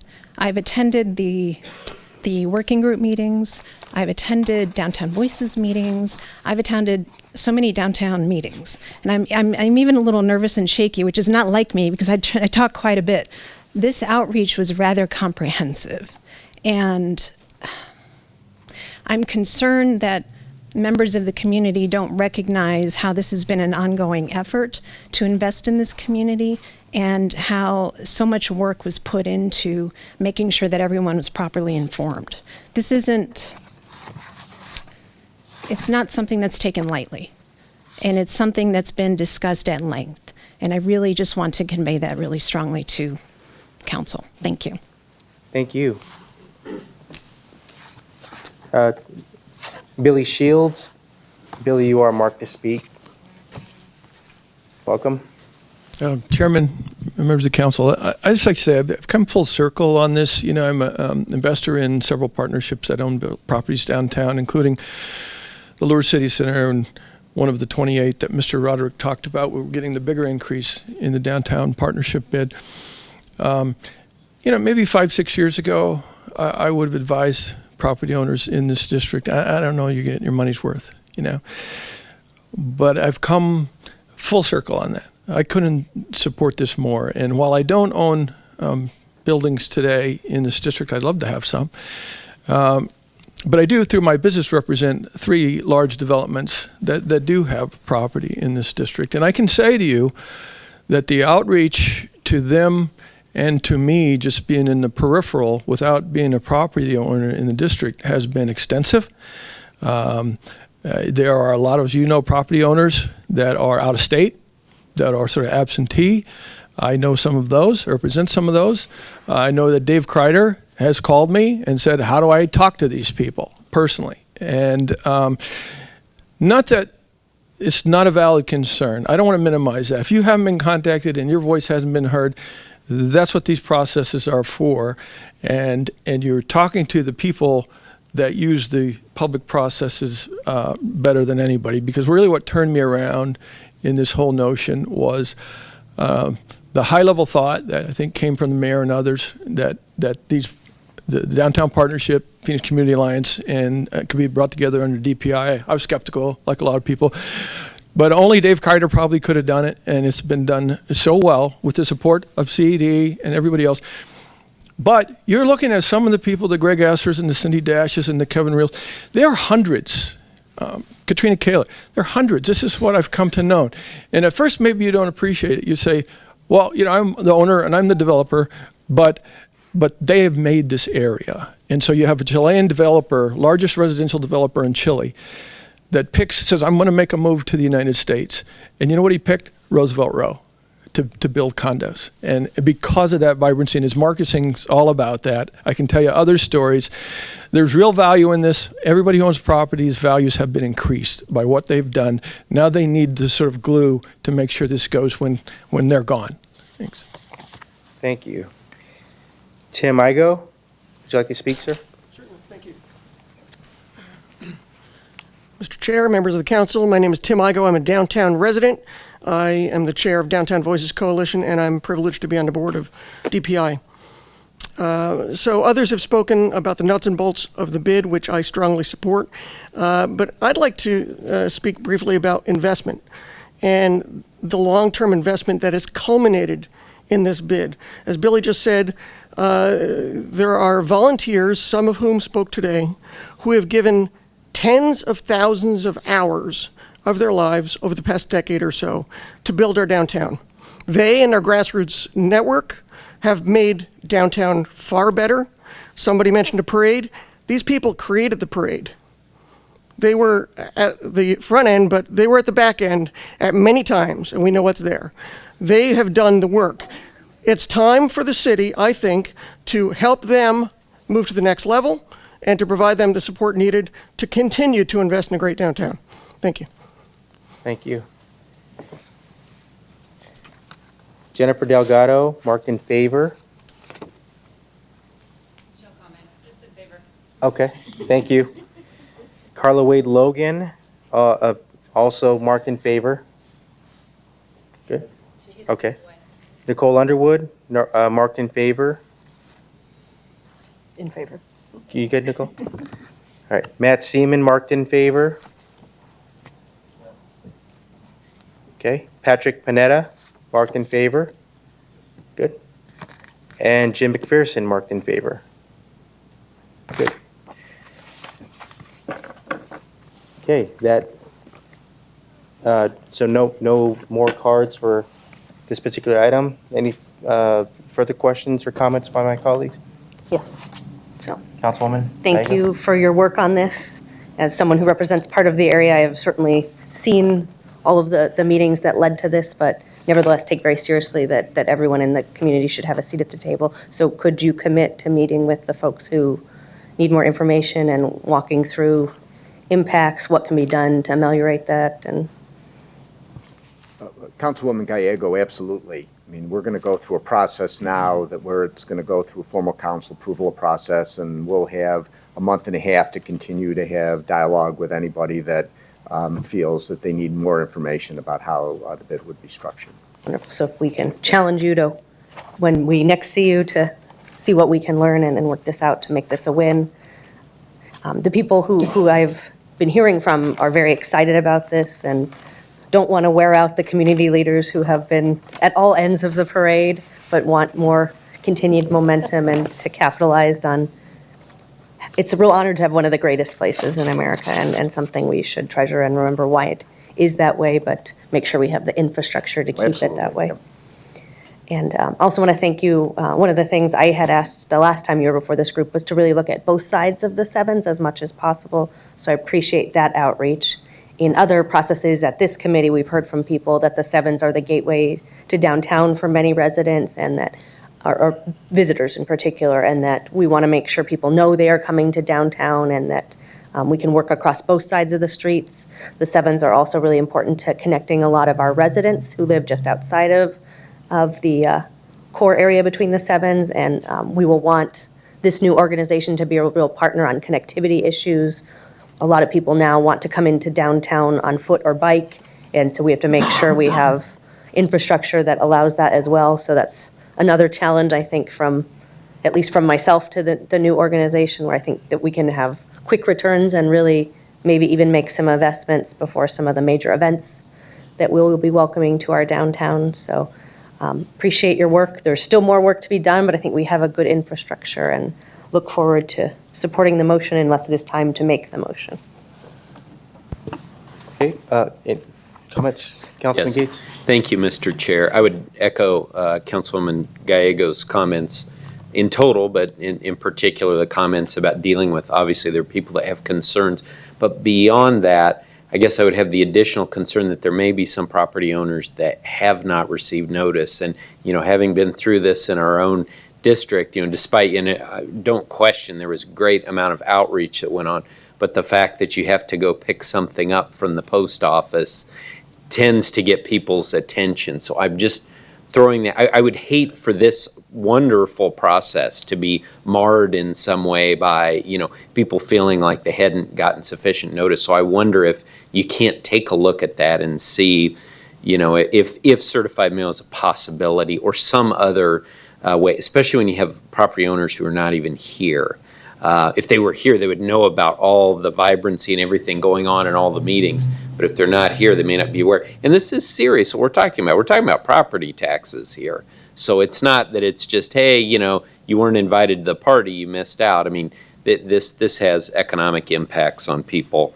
And then I did have a kind of a educational question for myself, because up in my district, we're looking at an improvement district being created for a neighborhood being able to get streets up to code for the city to take them. And there they actually have to take a vote. So maybe you can help me understand why there isn't a vote that occurs. I'm guessing it's the legislation doesn't provide for that, but just want to make that clear for the record. If you're within a redevelopment area, you can form an EMSD, which is done on a protest vote, what we're doing now. If you're outside of a redevelopment area, you have to do a revitalization district, which is done by petition. So it's more of a vote. So that's the difference between if your area is within a redevelopment area, then you don't have to do that process. Councilman Gates, I can also assure you, we took the entire list of property owners multiple times, and in addition to the mailings and the contacts that Nancy made, we sat down with the community representatives for hours going through the list and saying, do you know this person, do you know this person? And people like Kevin and Greg reached out to dozens of people. Jim McPherson said, you got to contact Eric Baer. So we made sure that he was on the list and that we contacted him. So in addition to the formal structure, there's been literally hours and hours of time spent reaching out to individual contacts to make sure that nobody was surprised by this. But we'll renew that effort, I can assure you that. Thank you. Okay, we have a motion and a second. I appreciate the comments and the effort to be sure that everyone, I mean, 7 mailers is quite a lot. I'm looking at the slides and pretty extensive, but just making sure that every box is checked when it comes to being sure that we're trying to notify as many people as possible. I do want to say thank you. This is the award that was just given.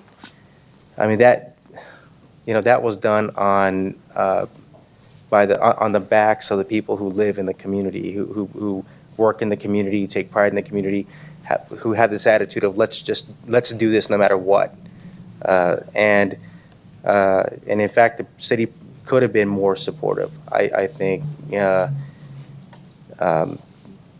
was certainly led by the community. Now we're to a point where we're now, you're right in the middle of probably two other agenda items that we had today. You're just as important as any other organization. In fact, let me correct that. You're more important, being that you live in the area. But what I'm saying is, the influence that you have now, I truly believe is the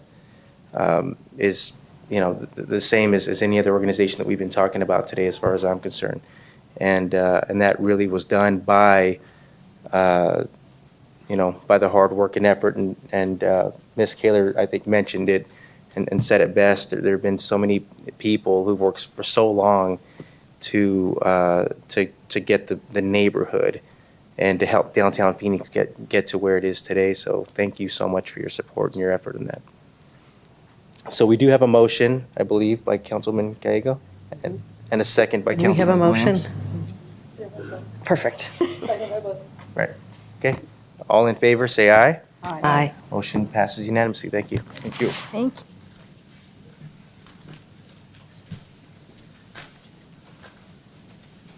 Okay.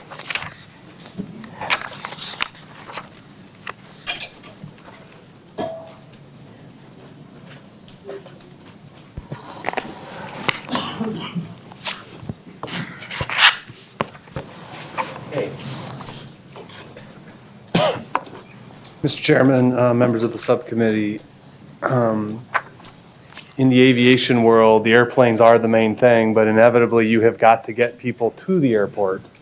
And ground transportation is every bit as much an essential part of operating the airport as it is the business end of the runways and the aircraft. And so the aviation department team is here today to talk through with you an update on the subject generally, and I know we have some specific discussions related to some specific types of ground transportation that we're continuing to work on with the transportation network companies. And so with that, I'll turn it over to Mr. Bennett. Thank you, Paul. Mr. Chairman, as Paul has indicated, we would like to update the subcommittee today on ground transportation at the airport. I will have to say that in my third week now on the job, that in getting into the updating myself on the ground transportation at the airport, I will have to say that there has been a tremendous amount of very thoughtful and meaningful research done by the aviation department staff, as well as the transportation providers, ground transportation providers. A lot of very meaningful and useful dialogue has occurred and is continuing to occur between the parties. And we welcome this opportunity to update the council on the status of the ground transportation. I would like to recognize also the fact that John Berry is here today. He's the chairman of our Phoenix Aviation Advisory Board, and we had the opportunity to update them at their meeting last week on the ground transportation. So today, Chad McCoskey, who I think all of you know, will lead us in a discussion on ground transportation, and he'll be assisted by Steve Grubbs, our Deputy Aviation Director for Operations. Thank you, Jim. Mr. Chair, members of the subcommittee, so today's session is for information and discussion. We really do want to talk a little bit about the background of the ground transportation, a little bit of the regulatory environment of the ground transportation networks and partners at the airport. This is not to be confused with an upcoming taxi requests for contract solicitations, which will be coming to you in a couple of short months to talk about the terms of that and seek your approval there. This is more of a general update, as well as to discuss some of our recent discussions with transportation network companies, more commonly referred to as Uber, Lyft, Sidecar, and a number of those other app-based transportation companies. And finally, while TNCs are currently permitted to operate at our airport under our current regulations, we'll discuss some proposed next steps that we hope will address remaining concerns and allow us to fully integrate TNCs into our array of commercial ground transportation providers. We know this is a service that our customers desire, and we are working very diligently to find ways to seek common ground so that we can provide those services at our airport. We look forward to your feedback as a part of this process. So oftentimes we get the question, why do we regulate at the airport? Why not allow everybody just to come and go as they please at the airport? Well, Sky Harbor is the front door to our community, and for tens of millions of passengers, this is the very first impression they have in our community every year. The airport's designated as critical infrastructure and is the largest economic engine in the state of Arizona. And as you unfortunately, I'm sure know, the aviation industry has been a target for terrorist activities in the United States and around the world. And unfortunately, while we take aggressive steps to mitigate that threat right here at Sky Harbor, as a top 10 airport in the nation's national airspace infrastructure, we continue to face evolving threats as well, and it's our role and our responsibility to mitigate those threats to the extent possible. So we believe it's our obligation to really provide for adequate levels of public safety. Our duty is also to ensure we have adequate infrastructure protection and to maintain orderly and efficient curbs and roadways for the traveling public. It's also, I think, an important aside to mention that no general fund dollars or tax funds go into the operation of the airport and the airport campus. And so we also feel it's important to equitably recover costs for providing the facilities and necessary infrastructure and services that allow these commercial ground transportation operators to be successful in the conduct of their business. So just briefly, a little bit about current regulations in place at Sky Harbor. Arizona deregulated commercial ground transportation way back in 1983. However, there is a current carve-out in state legislation, Arizona revised statutes, that permits airport operators to further regulate the industry. And it's really for the reasons I stated on the previous slide. Below on the slide are some of the requirements for ground transportation operators today. And among those requirements are fingerprint-based background checks similar to employees who have access to our restricted areas at the airport. All ground transportation providers today also, as a condition of getting their permit, go through a comprehensive security threat assessment that's done by the Transportation Security Administration under the purview of the Department of Homeland Security. Just a little snapshot of activity at Sky Harbor Airport today. We have over 650 permitted companies at the airport that provide services to our traveling public. 4,000 drivers, 3,500 vehicles are currently in our database. And last year we had 2.6 million annual commercial ground transportation pickups at our airport. So it's a pretty significant operation, very sizable. We have two categories of ground transportation operators. On the right side of the slide, you'll see contracted on-demand providers. These are, exactly as the name suggests, these are providers who are able to dwell at our curbs and wait for on-demand pickups for anybody who chooses to use those services. And currently those two providers are taxis and Super Shuttle, which runs our, we have 3 taxi companies, and Super Shuttle is our shared ride van service on-demand operator. Below we have the permitted category, and under the permitted category we have prearranged services, which include sedans, town cars. In fact, TNCs, because the arrangement is made before the parties meet, would be classified in the prearranged category today and would be allowed to operate under that category today. We also have courtesy operators. That includes hotel, motel, off-airport parking operators, intercity operators, of course, going to Tucson and to Flagstaff and to other cities outside of the metropolitan area. And then we have charter operators. This is just a quick snapshot of a typical curb at our airport. This happens to be Terminal 4. And I think really the purpose of this slide is to demonstrate the finite resource that we have at the airport in terms of curb space and really the effort it takes to manage all these different categories of operators to make sure that customers have a great experience and a safe experience when they're at our airport. And this is representative of a typical curb at any of our 3 terminals. So with that, I'd like to turn it over to Steve Grubbs, our Deputy Aviation Director of Operations, and Steve's going to take you through a little bit more of the detail about our discussions with transportation network companies and where we stand today. Steve? Thank you, Chad. Mr. Chairman, members of the subcommittee, we recognize that TNCs are a popular service and in high demand by the public, and that they are a game-changing impact on transportation. There are numerous TNCs operating today in the state and in some instances, even at Sky Harbor Airport. For example, Total Transit, which has traditionally been known and recognized as a taxi company, is also a transportation network company with an online app. They have several drivers that have undergone our ground transportation permitting process to include fingerprint-based background checks and operate within the airport rules today. Today, we are aware of 4 of the top 20 busiest airports in the nation that have entered into agreements with TNCs. In all 4 cases, these airports allow a name-based background check: Denver, DFW, LAX, and San Francisco. We do recognize that TNCs operating at airports and other jurisdictions around the country has been a contentious issue. The issues have varied around insurance coverage, background checks, trip fees, ADA concerns, business model concerns, classifying drivers as independent contractors, etc. Our primary impasse at Sky Harbor is the background check.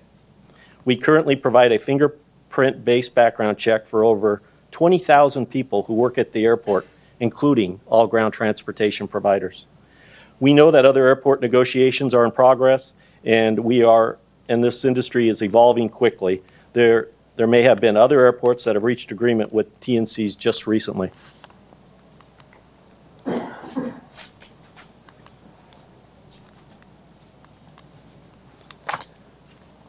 This slide shows recent state law passed through House Bill 2135. Bill highlights and it promotes the self-certification was subject to audit by the state.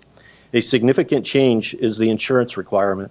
While the TNC app is on with no acceptance of a ride, the personal insurance minimums are in effect for the driver with a 25, 50, 20K requirement. Once a TNC driver accepts a ride on the app, the commercial insurance minimums of $250,000 go into effect. It is also worth noting that the state reduced the overall insurance requirement for all ground transportation drivers from $300,000 to $250,000.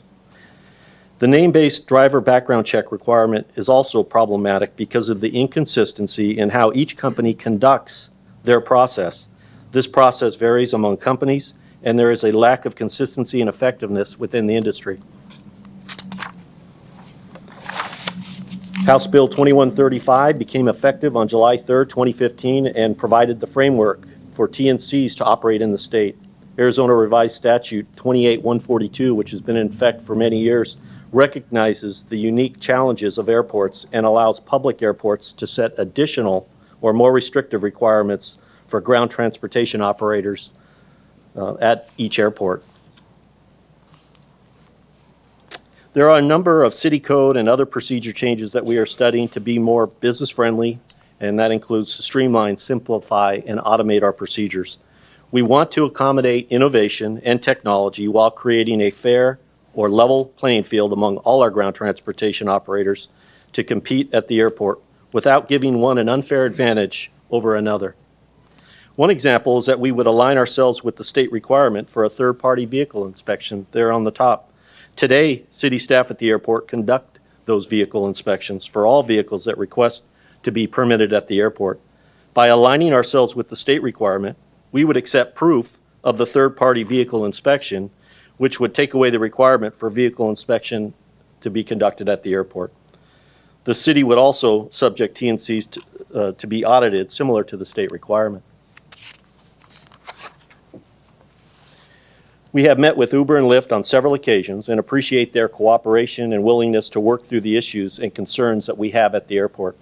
A great example of cooperation and collaboration is the geofence or GPS virtual fence shown there in the red line that both companies installed around the airport that blocks customers today from hailing a ride from their app. The exception is the Uber Black or luxury vehicles that may be staged, you can see the yellow triangle areas, or even outside of the red line to accept rides. These commercial drivers have all been through our permitting process to include the fingerprint background check. This type of technology has also has the potential to share trip information from the TNCs to determine the number of trips with associated fees that may be applied. San Francisco is currently using a similar application to monitor the number of trips at their airport.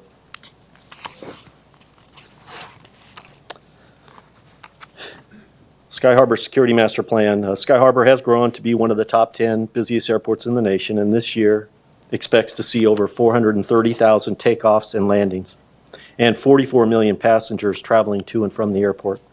We have spent tens of millions of dollars to protect Sky Harbor Airport from a number of security risks and vulnerabilities. For these reasons and more, we consider Sky Harbor to be a critical infrastructure in both the state and even the national airspace system. Our ground transportation providers have special access to our hold lots, curb areas, and increased dwell times compared to the traveling public. By fingerprinting our ground transportation providers, it allows us to put them in a vetted or trusted category so we can focus our security efforts on other areas.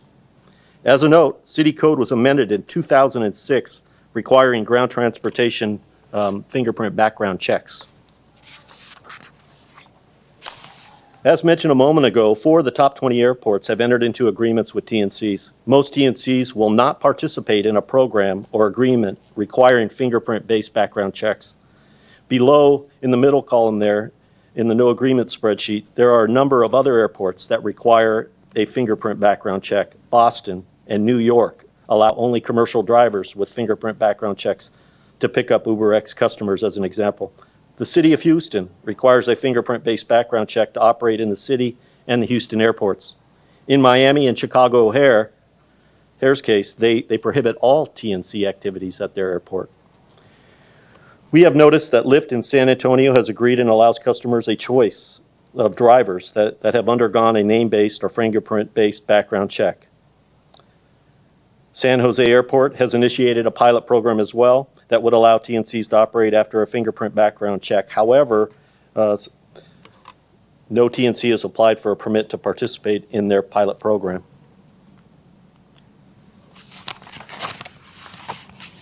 This side-by-side comparison helps illustrate some of the differences between the state and airport background check requirements. At Sky Harbor, our fingerprint-based criminal history records checks are run through the FBI's multi-jurisdictional database and identifies convictions of 36 disqualifying crimes, and it looks back within the last 10 years. Most background results are completed within 3 days.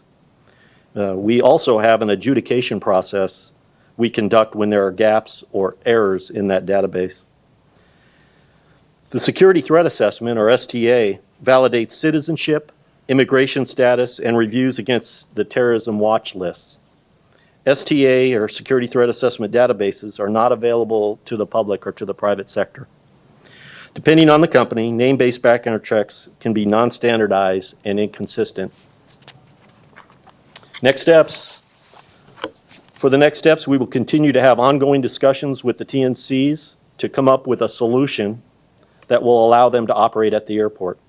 We maintain and prefer a fingerprint-based background check until the TNCs can demonstrate that a name-based check is just as effective.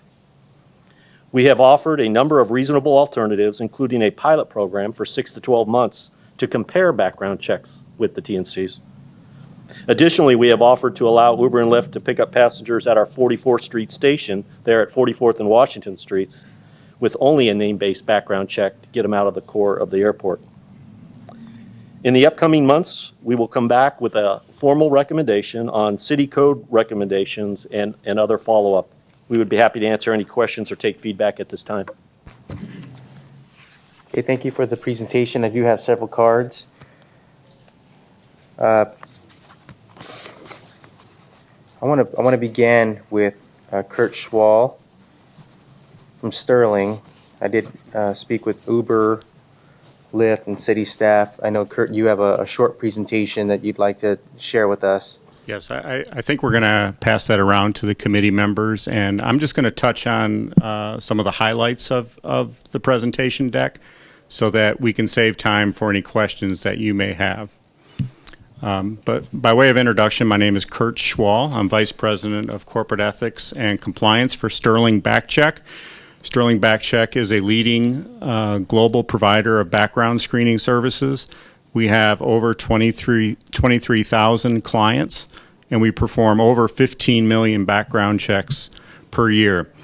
We're also uniquely prepared to talk today because we are a channeler of FBI fingerprints. So we also conduct FBI fingerprint checks through our agency. And so I will be prepared to make comparisons as you wish or answer any questions that you have. Sterling Backcheck is also accredited by our National Trade Association, the National Association of Professional Background Screeners. I want to reference what has evolved into what is today's gold standard for background checks. And the best background checks are going to be those checks that represent the best opportunity to identify criminal history information. That information must be complete, it must be up to date, and that source of information is best utilized when accessed directly from the courts. And so I want to review with everyone today what is the gold standard for today's background check. First, it revolves around where a person has previously resided. We know through environmental criminology that the vast majority of crimes are committed within close proximity to where someone has lived. And so we will use Social Security trace history to identify where a person has lived previously. And then based on those jurisdictions, we will search the primary source of court information in those jurisdictions to make sure we have complete, up-to-date information. We will supplement that with national commercial criminal record databases. Our national criminal file that we utilize has 293 million court records. And so while we recognize that most criminal record activity will be in those residential jurisdictions, we understand that it's not always the case. And so it is important to cast a wider net. You're most likely to find it in those residential jurisdictions, but it's important to cast that wider net. Our national criminal file with 293 million records allows us to do that. We also search the sex offender registry database. We also search the federal courts. Of course, if somebody is charged with a federal crime, it's going to be tried in the federal courts, not the state court system. We also have a proprietary database that is made up of arrest records from around the country. We have over 2,000 arresting jurisdictions that contribute to that database. And so that's today's gold standard. It is complete, up-to-date information, as opposed to yesterday's gold standard, which is the FBI fingerprint database. That was the original aggregation of criminal record information in the country. Where it has deficiencies today, unfortunately, is that it's a contributory database. And so not all data gets to the FBI. States are not necessarily required to give it to the FBI, and there are spotty results with states actually getting their information to the national file. Also, there's a minimum threshold of an arrest taking place. And in today's world, we have much more in the way of cite and release cases. And so, those cases where it may be a minor drug charge, where an arrest did not occur and somebody's been charged with a crime, that's unlikely to be in the FBI database, those lower level offenses. But when you're looking at contracting with somebody for a safety sensitive position, I think you're going to want to know that there's a drug offense. And so the best data is always at the primary source. And so today's gold standard, background screening has evolved, but today's gold standards are these comprehensive checks performed by consumer reporting agencies. And with that, I'd be happy to take any questions that the committee has. Councilwoman Gallego. Hello, thank you for joining us today. So I have the pleasure of representing the district around the airport. Oh, very good. And many of the people who live near the airport also work at the airport. I have the pleasure of representing a very diverse community that includes many refugees, and the airport is an important employer. Mm-hmm. And in speaking with pretty much every stakeholder in this room, we've seen strong support for that, and that the airport should continue to be a strong employer of refugees and an important one. We had a recent town hall with our refugee community, and one of the things that individuals asked my office to help with was relatives who were still in Africa, in countries such as Somalia, who were in the process to come to our country. Mm-hmm. And it had taken much longer than usual. And in speaking with the State Department, one of the problems was that there were a relatively limited number of surnames in that community, and so there would be multiple people with the same name, and that the name-based background check at the State Department was quite, it just didn't work because there were so many people with the same name, and so you had to do a more complicated process, and the State Department apologized that it took a really long time, but they said that that was important to make sure that, if one individual with the given name did have a link to Right. organization. And I think it's important to note when we reference name-based check, if you were to search for criminal records based on the name only, your false positives would be astronomical.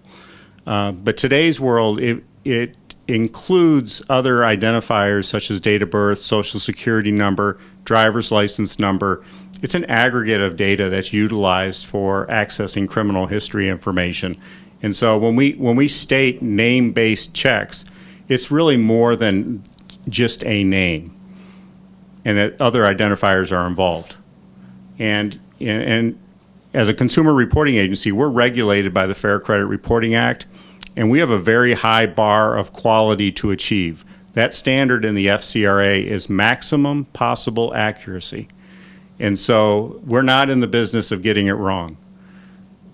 We're in the business of getting it right and finding criminal records. And today's standards are very high.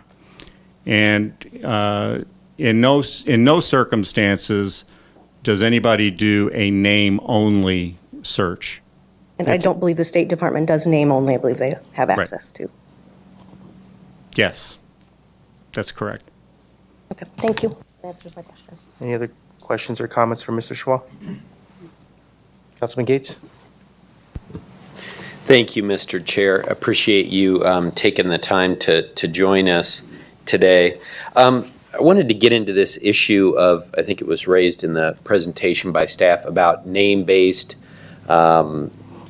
background checks. Are there certain standards within your business that are accepted? Because there's kind of the suggestion there's lots of different ways you can go about doing it. Are there accepted standards? 1, 2, in those instances where airports have adopted these approaches, are there standards, or they just kind of leave it up to, we're just going to trust these different groups, either the Ubers or the Lyfts on I think it's important to adopt standards, because the quality of the background check is dependent on a suite of services. And so, what we would recommend as the suite of services is a residential address trace, criminal record searches based on those jurisdictions, federal criminal record check, sex offender registry check, commercial database check, motor vehicle record. And so I think it is important to set a threshold that for a quality name-based background check, you need a suite of services. That's what makes it the gold standard. And Mr. Chair, have those been established or adopted in any of the cities where they're allowing these services to pick up at the airports? I'll have to defer to San Diego. San Diego's adopted it. Yes, and we would encourage that. And we'd also encourage that the consumer reporting agency that is used is nationally accredited by our trade association. Thank you. Mm-hmm. Okay. All right. Thank you, sir. Okay. Thank you. We may ask you to come up to answer a couple more questions, but we'll move forward. Bakari Brock, marked in well, again, I want to remind everyone this is for information only today. Mr. Brock. Thank you, Vice Mayor. Good afternoon. My name is Bakari Brock, and I am Senior Director of Business Operations for Lyft. I'd like to thank the Vice Mayor and the council members for allowing us to address you today on this issue, and for allowing Mr. Schwal to address everyone in this room as well. With Sky Harbor, we look to build upon the experience gained by our 20 or so airport partners, including San Francisco, as Mr. Grubbs mentioned, San Diego, Oakland, Portland, Denver, Austin, Nashville, and as I mentioned to Mr. Grubbs on our way in, we actually just launched Sacramento yesterday, and by a unanimous vote, the Clark Commission just allowed temporary operations at McCarran by both us and our competitor Uber. So we're very thankful for being able to address you today on this issue. Across the board, we found that these agreements have led to increased revenue for airports, higher customer satisfaction, and enhanced options for airport passengers. We obviously expect the same thing here for Phoenicians and travelers. Regarding safety, making the shared vehicle experience safe is one of LIST's greatest innovations. Prospective drivers undergo rigorous background checks, in part, that Mr. Schwal was describing to you, in-person screenings by our driver mentors, and vehicle inspections, combining real-time transparency and accountability features to set a new standard in driver accountability and passenger safety. Only approximately 1 in 5 of our applicants make it all the way through our process. We rely on experts like Kurt and employ a third-party company, Sterling Backcheck, as you just heard, to conduct these driver background checks on our behalf. And as also mentioned, Sterling conducts similar background checks for Fortune 100 companies, municipalities, and also defense contractors around the country. Kurt has highlighted the details of our stringent and layered background check process, but I'd like to touch on a few additional safety measures that our technology offers. Every ride given is rated by passengers via their smartphone, ensuring that any concerns regarding drivers are addressed in real time, while having access to a 24/7 critical response line. Additionally, passengers receive their driver's picture and license plate before they enter the vehicle and as a reliable verification of identity. One of our latest innovations enables passengers to give friends or family their location via GPS in real time while in the car. So if your loved one is traveling, you can let them know exactly where you are. And I see that in my time, or at least I heard the chime, so I'll just end with, we feel that significant progress has been made, working with staff such as Mr. Grubbs, Mr. Gonzalez, and others, and we're committed to seeing this through, and we hope that we can soon operate here at Phoenix Sky Harbor. Thank you. Thank you, Mr. Brock. Steve Thompson? Welcome. Mr. Chair, I actually had a question. Yeah, Mr. Brock, thank you. Thanks for coming here, and I actually know that you are an attorney. And recovering attorney. Yes, yes, yeah. But and so that's why I want to ask you this question. So, can you speak about would there be any exposure to Lyft if your background checks were done in such a way that you hired someone or you had someone as an independent contractor who engaged in some undesirable behavior? Could that create exposure for your company? Well, again, not taking a legal position on behalf of my company, I'm not registered counsel for them, but I do believe we take safety extremely seriously, and of course, it would reflect both likely on a liability issue and a credibility issue should one of our drivers do something that is against our terms of service or is criminal. Thank you. Thank you, Mr. Brock. Steve Thompson, Mr. Thompson?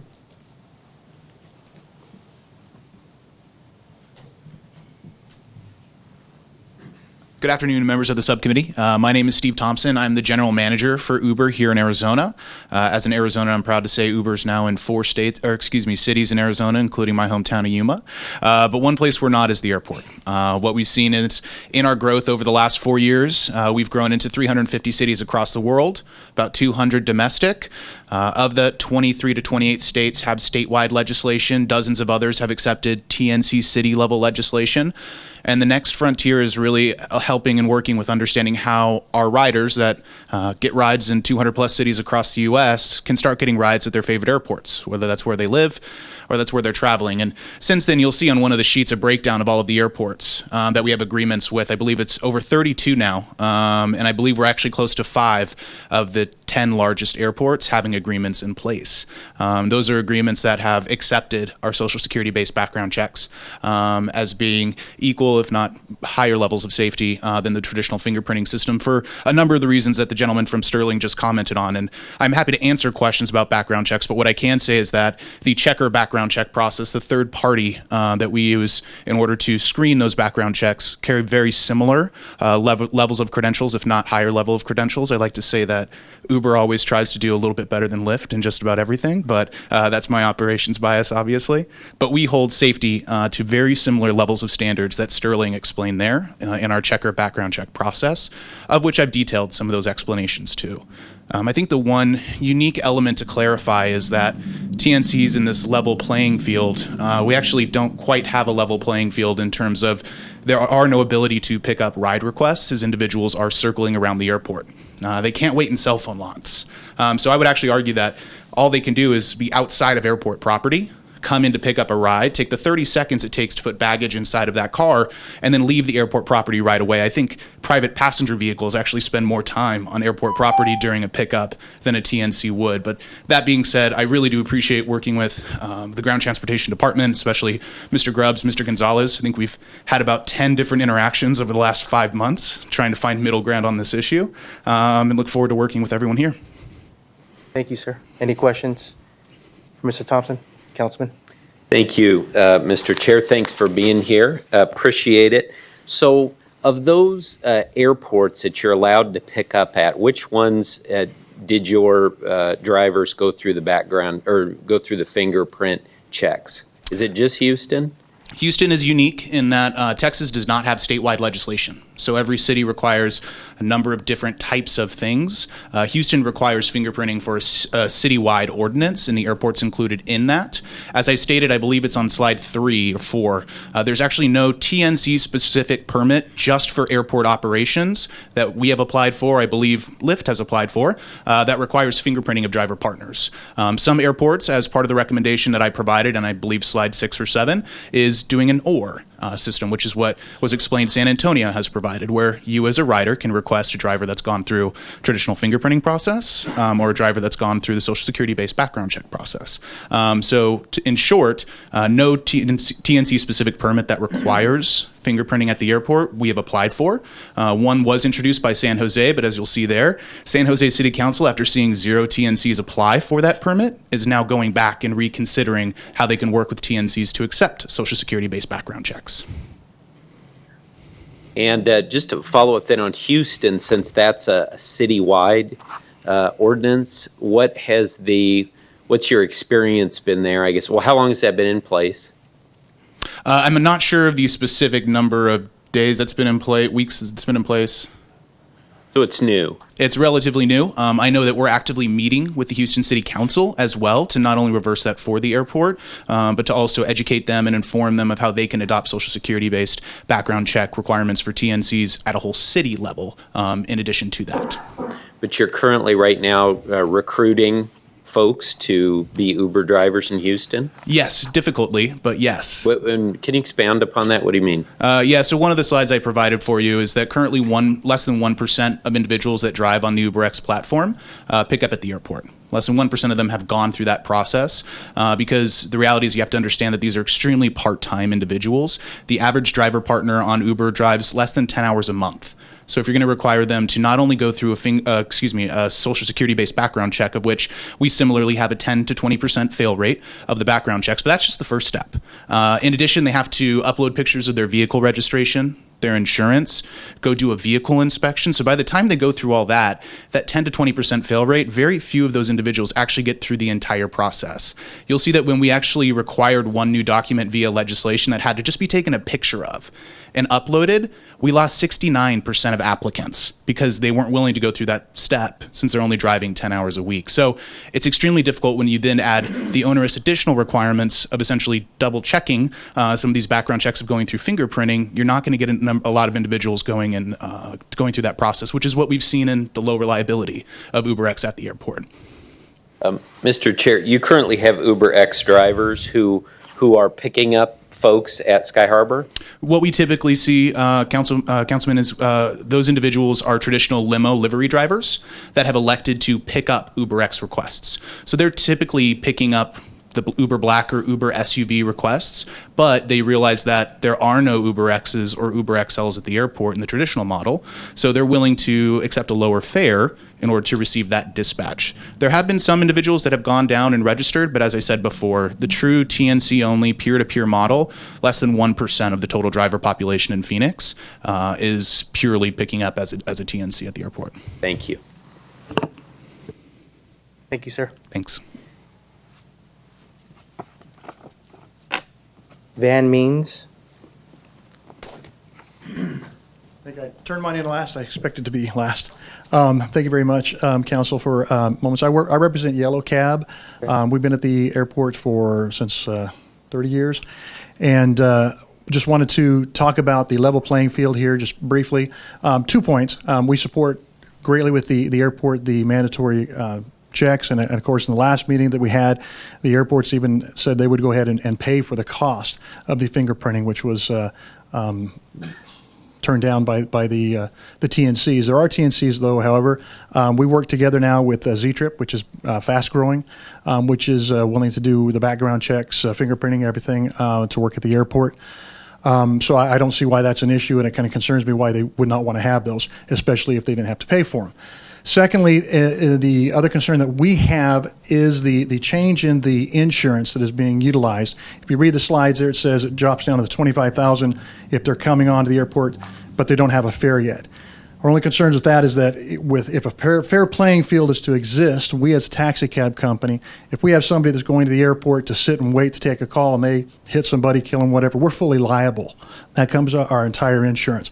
If somebody does that in a TNC vehicle and it's only $25,000, then it's not the same responsibility that we have to have at the airport that they would be entitled to have.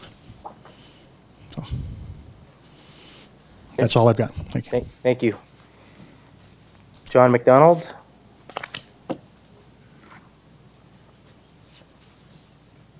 Welcome, John.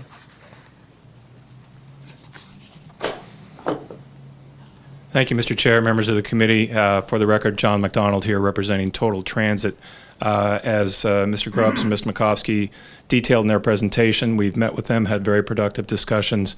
Total Transit is one of the TNCs in Arizona doing business here. We actually have a number of drivers who are picking up at Sky Harbor currently, as Mr. Grubbs indicated. Those drivers have gone through the fingerprint-based background checks. They've obviously, as independent contractors, made the decision that this is something that they can make a profit, and going through that background check and paying I believe it's a $400 per vehicle permit fee is in their business interest, and they've chosen to do so.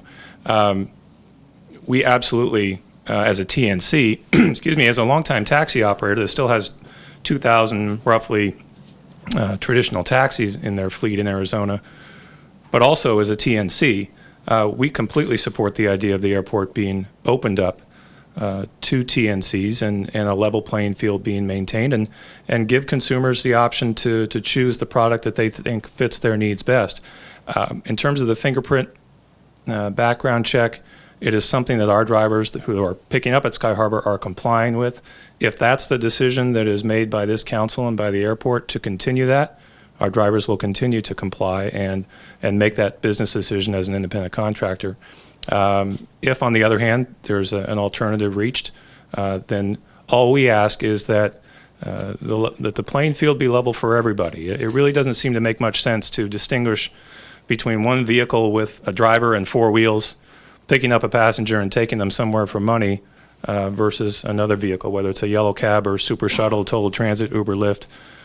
It really doesn't matter. If you're stopping at the curb and you're picking up somebody and you're taking them somewhere for money, then whatever regulatory scheme Sky Harbor officials and the City Council decide upon ought to be applied equally to everybody.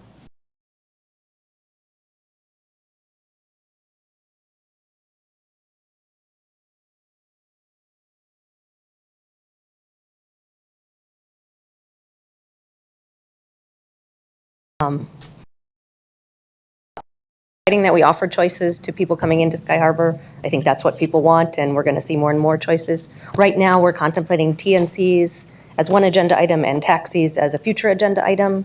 Is that appropriate? Councilwoman Gallego, I think the Ubers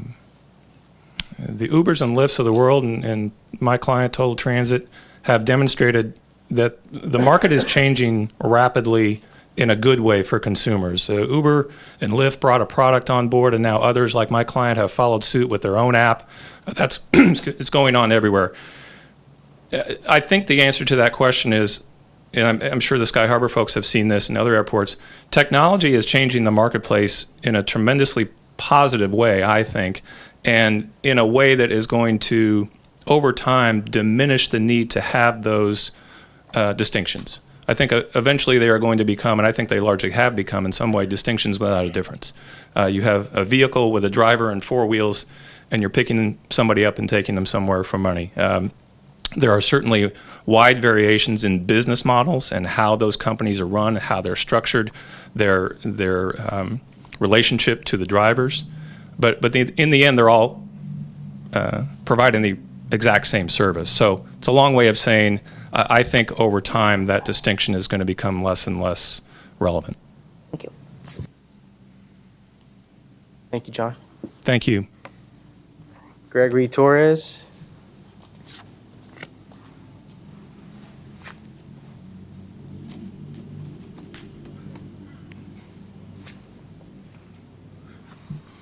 Chairman and council members, Gregory Torres. I'm not representing anybody's interest today. What I'm really here as having been a business partner with America's Friendliest Airport since 1999, I'm excited because of the work ethic that they apply on every single thing that they do, no matter what the business opportunity is. They vet it, they have public meetings, they go to extremes. And I think really what I've been hearing, and as you know, and just take transportation example, the evolution of transportation has been phenomenal. Mr. Makovsky and Mr. Grubbs have done an incredible job working on all these issues, the changes coming to cabs and to limos and vans and et cetera. I think really the underlying issue is that, are we going to create a fair, level playing field? I understand the demands of the world of what they want, but there are contractual agreements in place today that the airport has built phenomenal contracts that are clearly defined. Competition, I learned from a really smart man in 1999, is good for our community. I even heard, I think it was this gentleman who spoke, and he represents, I think you own Apache Taxi. He said, competition is good, but he just says, let's level it. So what you require me, required of all. And I believe in that theory. Again, I think the airport has been successful because of that process of looking at everything. Is it going to be easy? No. Is it going to be challenging? No. And I think candidly at the end of the day, though I didn't know Mr. Bennett, I welcome him. Perfect time to come back. I think the issue is, will he get, and the team get, the support of the council to really make the right decisions? I think really is what this is going to boil down to. So thank you. Thank you, Mr. Torres. Ted Schultz.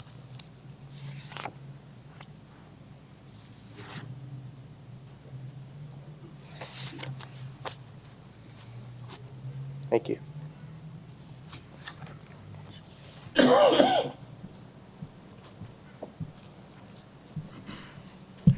Thank you, Mr. Chairman and the subcommittee.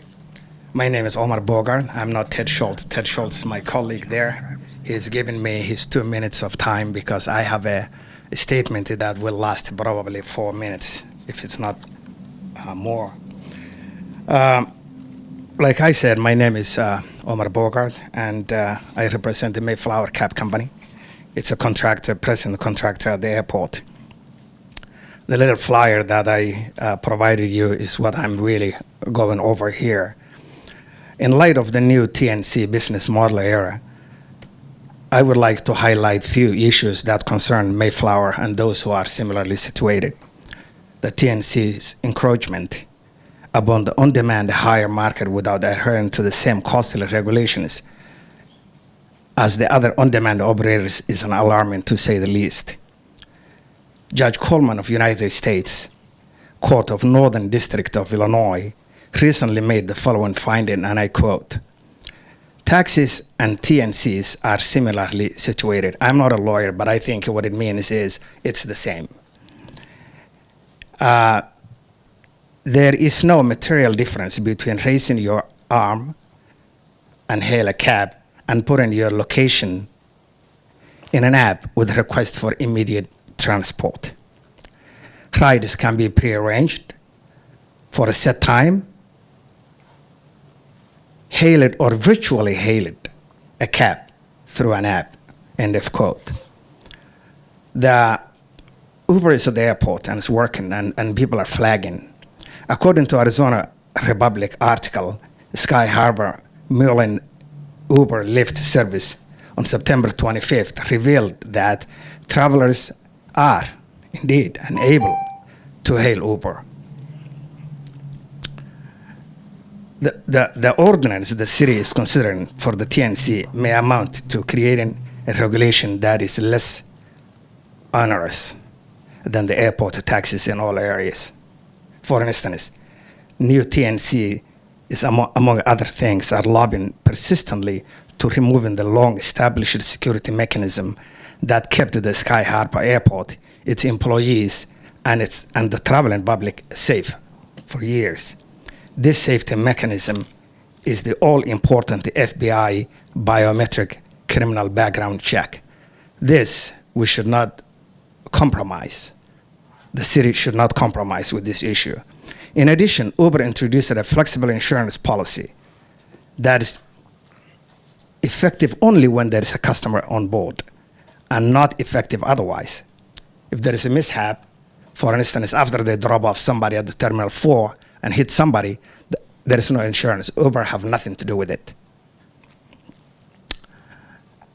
Additionally, Mayflower Cab Company, one of the three major contractors, pays over $15,000 per cab per year for exclusive on-demand airport transport needs, whereas Uber and Lyft and other VIPs, maybe not, pay only $400 per year and in direct competition with the contractor's exclusive domain. Maybe Judge Coleman's proposed equal protection under the U.S. law will save the day someday. Mr. Chairman and the members of the subcommittee, the City Council must diligently put in place an ordinance that's both transparent and fair. Thereby, the new unregulated TNCs, at the end of the day, the city must choose one of the two basic options: less regulation for all, or no regulation whatsoever. The first one will basically put, or maybe at the expense of the traveling public. The other thing that surprised me, I've been working this airport for 10 years, and that is, unlike the highly regulated airport taxis, TNCs do change the rates at will, increase the rate by doubling or tripling when there is an important event here at this airport. If the gentleman call it the gold standard for others to do the fingerprinting, I call it platinum standard to have the fingerprint biometric taken. And I think we should adhere to that. Thank you. Thank you for your time. Appreciate it. Wendy Briggs?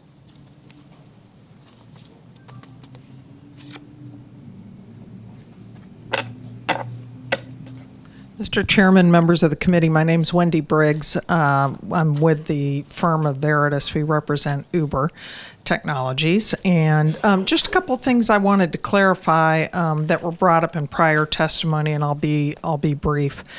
I think it would be our goal in terms of, there have been a lot of questions about a level playing field, and it will be our desire to create an option, either a fingerprint-based background check if people are more comfortable with that, or what we view as a more onerous name-based Social Security background check. One or the other. You don't need to do both.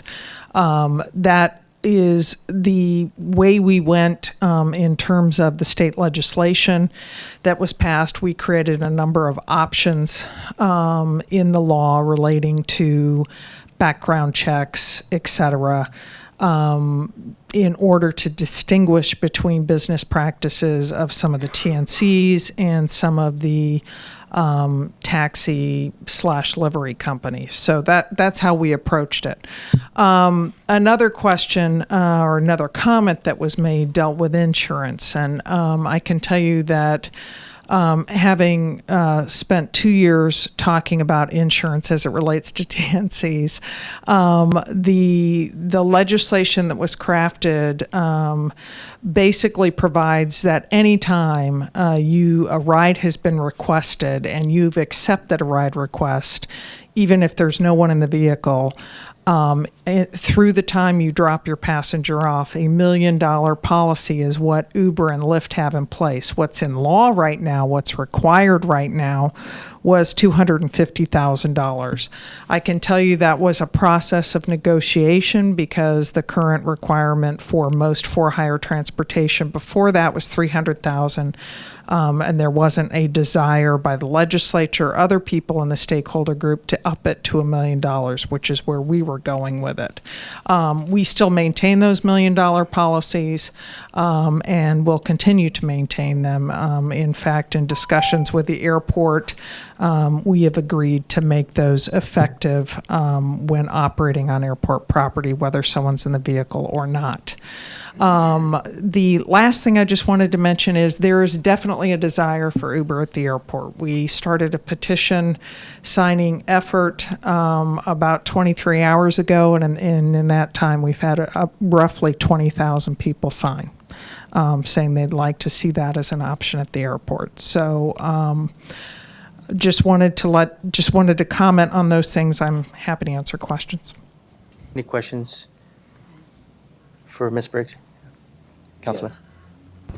Thank you, Mr. Chair, and thank you for coming to testify today. And if you're not the right person to answer, just let me know. But this issue was just raised about the demand pricing. And can you speak about that? Is that in some of these other airports are Uber and other TNCs, charging double or triple what the cab companies are charging? Mr. Chairman, Councilman Gates, very good question. State law addresses it, and you could certainly put that as part of any kind of agreement with the airport. But what state law says is you have to provide information on, you have to provide basically the ability for a passenger to receive a fare quote. And you will notice when you use at least the Uber app, you get a notification that pricing is exceeding the typical pricing that is utilized in any given time period because of increased demand. And so they'll tell you, and I've had this happen to me in Washington, D.C. on a Friday night where I want to go somewhere and they say it's increased demand period. What price fare increase are you willing to accept? And then you can get a fare quote. And you're required by state law to provide that fare quote before, to offer that as an option before that person actually requests the ride. And so I'm pretty sure Lyft operates that way. We operate that way. So the consumer has full disclosure as to exactly how much that is going to cost. Probably a lot more so than they would in a cab. Thank you, Mrs. Briggs. Thank you. Timothy Lasota.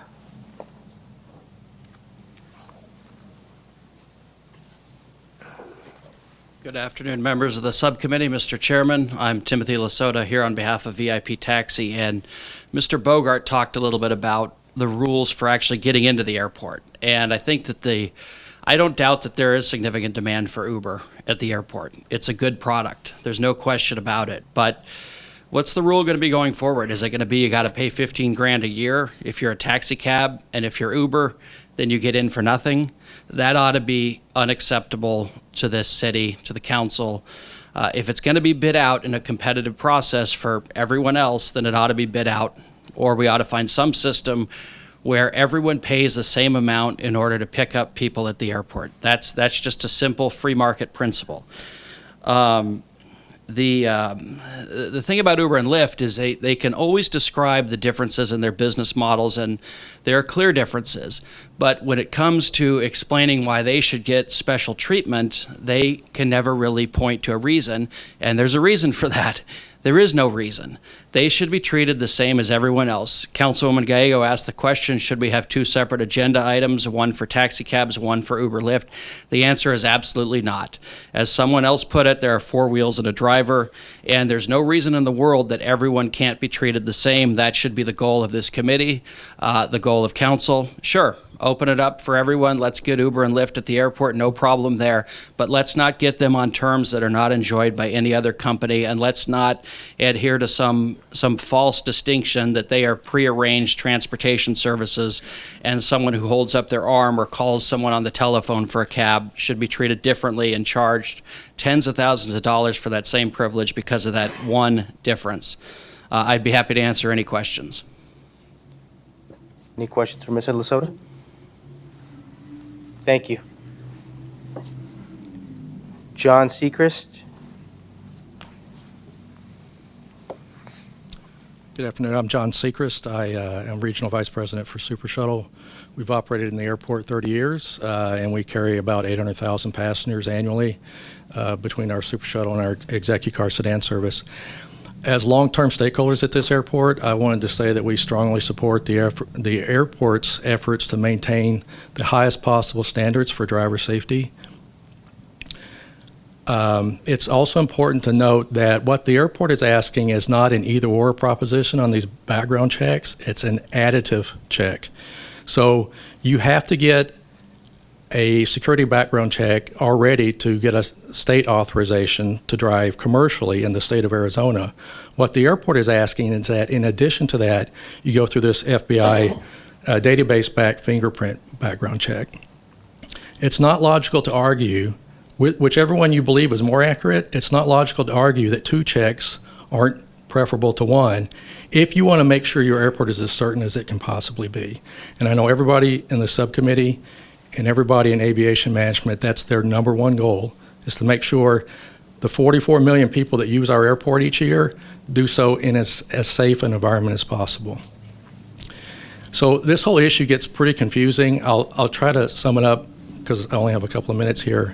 But all the airport is asking of Uber and Lyft or other TNCs is to comply with 2 requirements that they so far have been unwilling to meet. That's the FBI fingerprint-based background check and the security threat assessment. One checks if you have a criminal history. The other checks if you're likely to commit a crime or some sort of adverse event at the airport in the future. Are you likely to be in support of some terrorist agenda at the airport? These systems, these checks were put in place to make sure people are safe when they utilize our airport here, and they should be maintained. We should not lower our safety standards at Sky Harbor to accommodate any company, whether it's Uber or Lyft or Super Shuttle or whatever. You have 650 companies today and over 4,000 drivers that easily meet what the airport is asking them to meet in terms of driver qualifications. Why can these 2 companies not do the same? It costs exactly $39 and about 3 to 5 days to go through these very reasonable checks that the airport is asking the drivers for Uber and Lyft to comply with. Thank you, sir. Okay. Thank you so much. I'm sorry. You can finish your thought. I'm sorry if I interrupted you. No, what the airport is asking is very reasonable. What Lyft and Uber are not agreeing to, in my opinion, is quite unreasonable, and it compromises the safety of the people that utilize our airport. Thank you, Mr. Sechrist. Mike Sigler.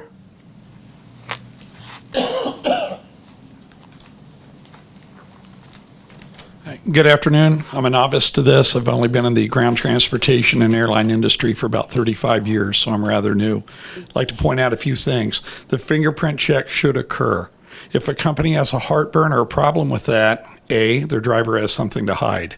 B, they're unwilling to be professional drivers to undergo what the other 650 companies do.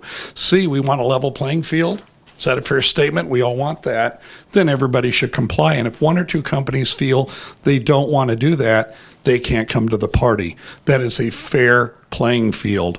I'm for that. 100% of my drivers and the companies I consult with will agree to that.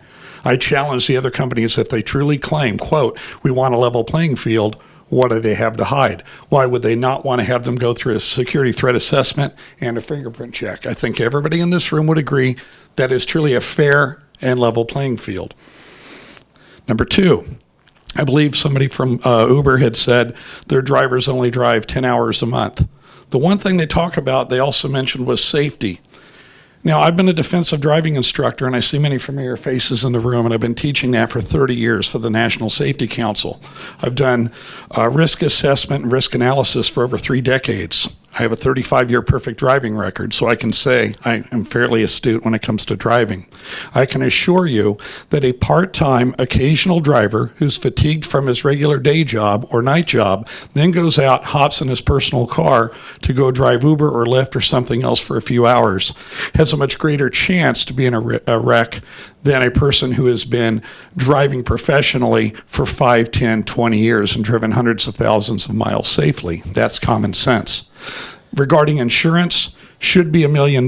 Should be $1 million, 100% across the board. I believe Mr. Means from Yellow Cab pointed something out which is very true. The taxi companies, the ground transportation companies, the shuttle companies, unlike the TNCs, they absorb that risk along with their insurance providers 100% of the time. Day, night, whenever somebody is in the car, not in the car, on the way to a trip or idle. Should be a, oh yeah, fair playing field. That's what we all want. Fourthly, cameras in the cars. This is something that 3 of the companies that I contract with here and in Chicago have that eliminates any chance of any type of a threat to the customer. That is the way the industry is headed. Oh, that's right, the taxi and the ground transportation industries. Uber will follow later. Finally, an app. There's a third option we haven't talked about. There's one of my clients that's here in town and also in Chicago, which has had an app longer than Uber and Lyft have been in business. However, if one of their clients contacts them by the app, similar technology that Uber and Lyft piggybacked on years later, their customer would be unable to be picked up at the airport because the company is a different color or says the word cab on the side. Is that truly a fair playing field? I had a customer contact one of my drivers last night who specifically asked, I need to get picked up at the airport, but she doesn't have a credit card and she doesn't have a smartphone. She's elderly on a fixed income. She can't use Uber because she doesn't have the smartphone. She can't pay with the device because she doesn't have a credit card. But I was unable to have one of my drivers pick her up. So if we're truly talking a fair and level playing field, why could not an independent cab company be able to do a prearranged ride? They carry the insurance, the driver has a credentialed badge. Finally, surge pricing. We want a level and fair playing field. You want to know that every time you get in the vehicle, the price is clearly listed there. But if somebody orders through an app through one of the third party or the TNCs, one time it cost you $20, the next time $80, fair and level playing field. We've got to look at this realistically. Everybody should truly have a level and clear, equal playing field. Thank you, Mr. Sigler. Abbas. Sir, what is your last name? My last name is, first name Abbas, last name is Naini. I'm the owner of Apache Taxi. Great name. Yeah, Welcome. big name. First of all, let's get something straight here. I took the ball from Mr. Grubb. Level playing field came from him. So everybody, he's the man. So let's go back to it. Insurance, level playing field. We've been talking about that for the last few months. The insurance, I'm not going to beat this dead horse anymore. I think we all been through this. The fees, I just did a little calculation. We are paying 4,100%. 4,100% more fee than these TNC companies. Where is the level playing field? We have drivers who come and they sit in the terminals, T4, T3. They see 7, 8 Uber passing by them. They've been in the hold lot for 1 hour, 2 hours. Right now, we're speaking about it right now. And then 8 of them come and go past, and they're still sitting after 2 hours. Where is the fairness?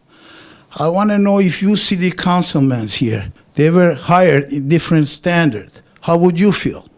How would you feel if the person next door to you sitting there got paid 3, 4 times more, than the other one who's sitting right next to you? That's not level playing field. And we come back to the background check, DNA testing. A lot of the criminals, they got away 20 years ago. Now DNA is coming in and, they find out who did the crime.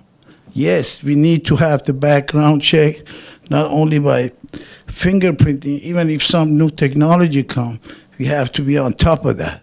We don't want another Syria here, right in Phoenix Airport. And I guess, everybody else talk about the rest. Thank you. Thank you, sir. Thank you. Billy Shields. Thank you, Mr. Chairman and members of the committee. Billy Shields, 11 West Jefferson. I'm representing Super Shuttle. There's a couple of things. I can't help but sit back and think, well, great technology is great. This has changed the industry, is changing the industry. But if you step back from that and you say, we have a new technology, it's changing the industry. That's great. We hire a lot of part-time employees. That's great. These people don't like to take a picture of their license plate and email it in using simple technology like we build our company on. Really? And so the airport, who has the responsibility of protecting over 7,000 employees, the largest employment center in the state, the largest economic engine in the state, and a high security threat, is supposed to listen to the argument that we have new technology, we hire part-time people, and they don't want to do stuff to be able to pick people up at the airport. That seems just almost laughable to me. And so, I'm sorry for saying it that way, but I just have to say it that way. But that's what it is. It's not just the safety checks that the airport requires at the airport with the proposition that people need to be safe, and not just friendly at the airport, they need to be safe.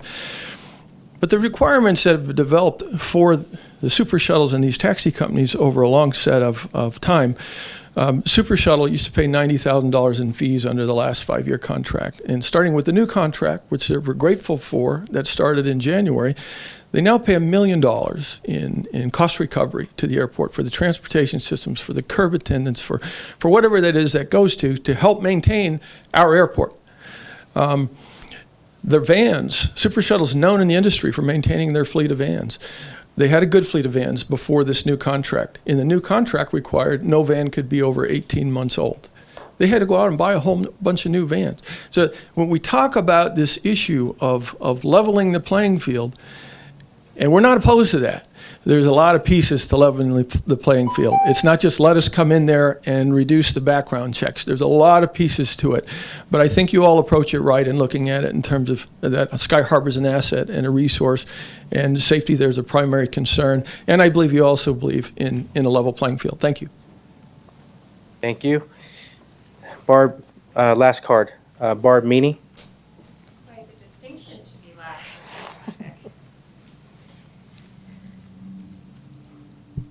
Thank you, Mr. Chairman. For the record, my name is Barbara Meany. I am with Tri-Advocates, and our firm does represent Lyft.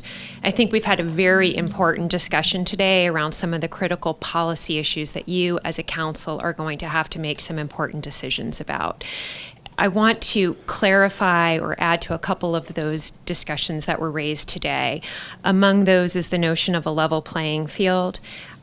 I want to make very clear that Lyft is not looking for a competitive advantage. What we are looking for is a fair set of rules that recognizes differences in these different business models. As I like to tell my children all the time, and there are 4 of them, fair does not mean equal. So we need a standard that makes sense for the industry. There are already different requirements in state law that recognize these different business models. And there are certain requirements that are placed on Lyft and Uber drivers that are not placed on the taxi industry. There are a whole litany of offenses listed in state statute that if those issues come up in someone's background check, they are simply not allowed to drive for Lyft or Uber. That standard is not applied to the taxi industry. So we have already recognized differences, and I want to be clear about that because we're not looking to lessen, we're looking to establish things that make sense.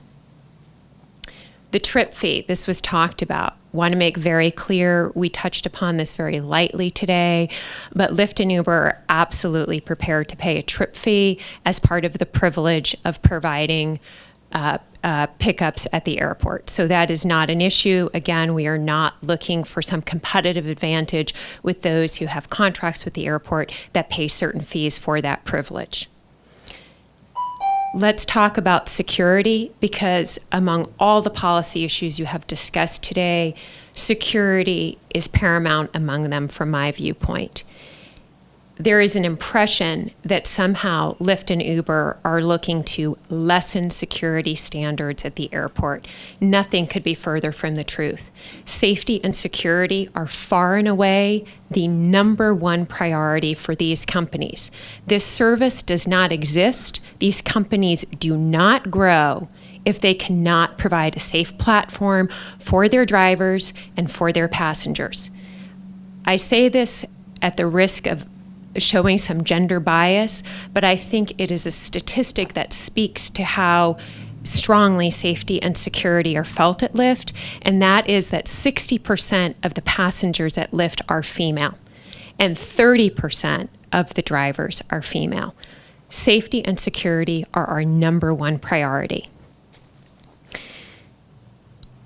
What we are asking for today is that there be a recognition of some of the new features and enhancements that exist today in the world of background checks that maybe did not exist back in 2006 when fingerprinting was put in place.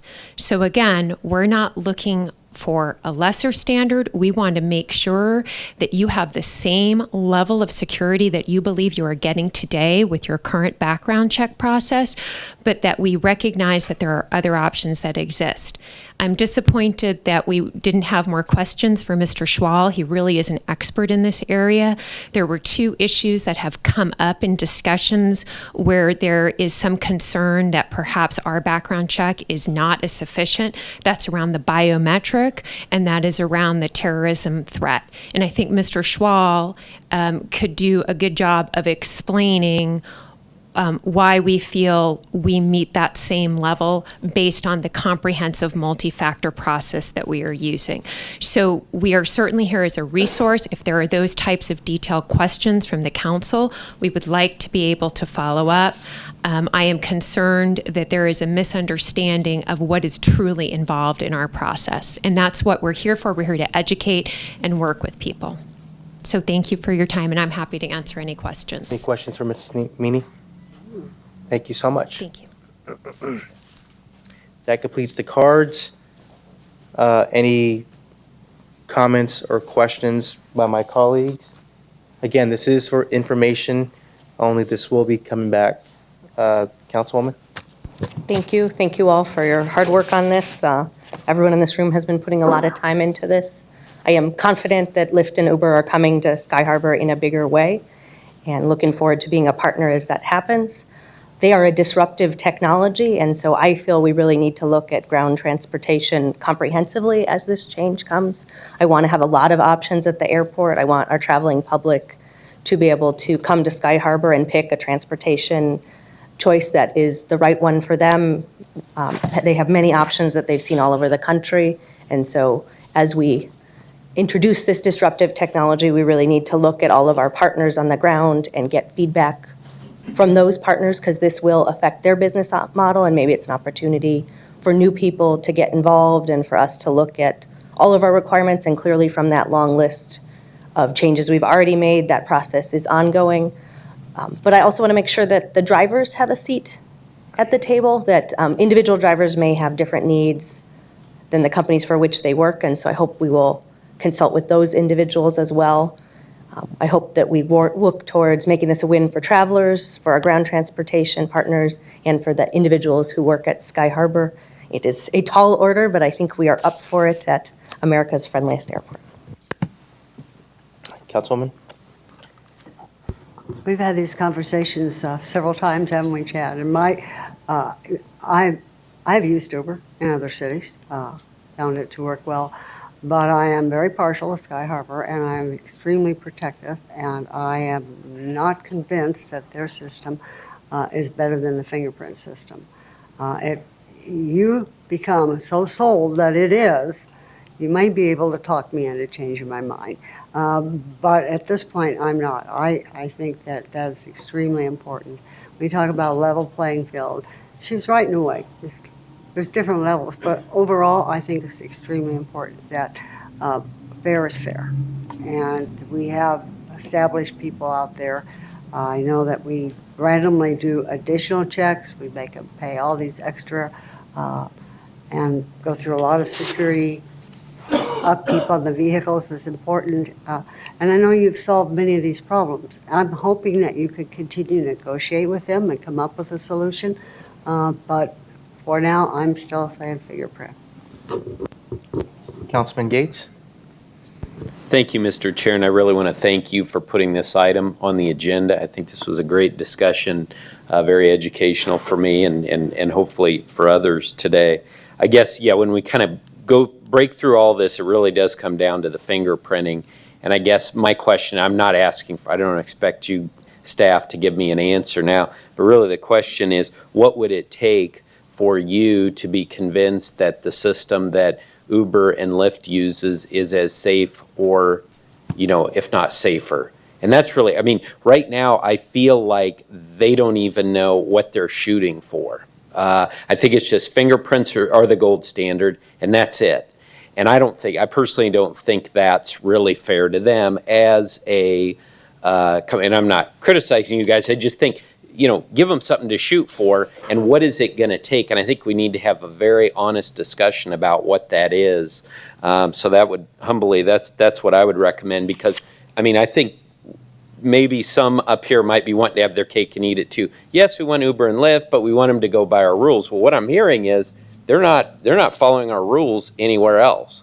The one place that they are, it's not going well. So I think we need to kind of go beyond the dreamland and talk about the reality, which is if we want Uber and Lyft, we need to come to the table. If we're not willing to, we need to honestly say that as a council. I'm not willing to say that. I think we want them here, so we need to really figure out how to get them here, obviously in a way that keeps everyone safe. So let's figure out what that bogey is we want them to hit, and then see if they can hit it. Because right now, you know, the dreamland is not going to get us where we want. Because again, let's get back to what the point is here. We want Sky Harbor to be as competitive as it possibly can be, so that Phoenix can be as competitive as possible. And I don't want people coming off the plane here and saying, I can't use Uber and Lyft. That means they're not a progressive city. Obviously, we're very focused on that on this council, and this is a real issue when you come to that. So again, thank you very much, and thanks to everyone who's come out for a really good discussion.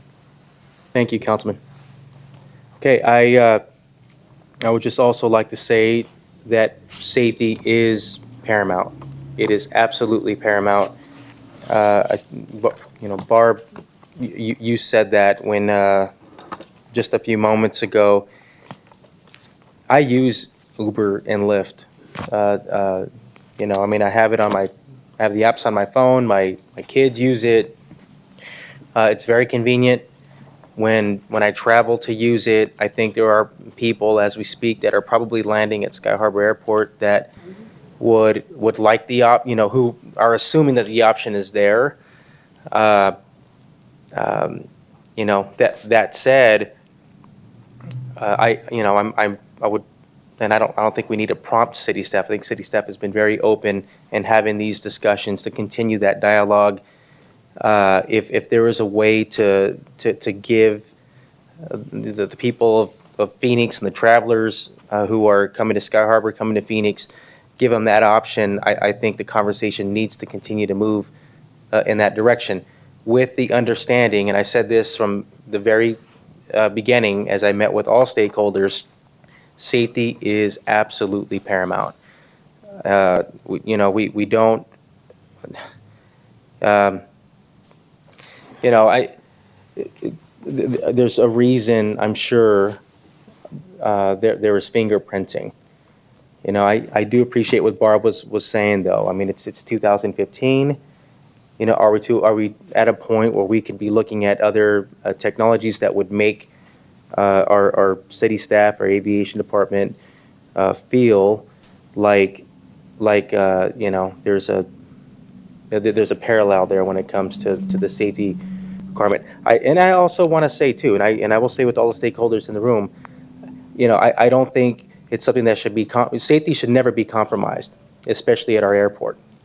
Okay, so we want to avoid a headline and all the chaos and the damage and all the bad things that come with it. Frankly, we never want to look back and say, well, we compromised here.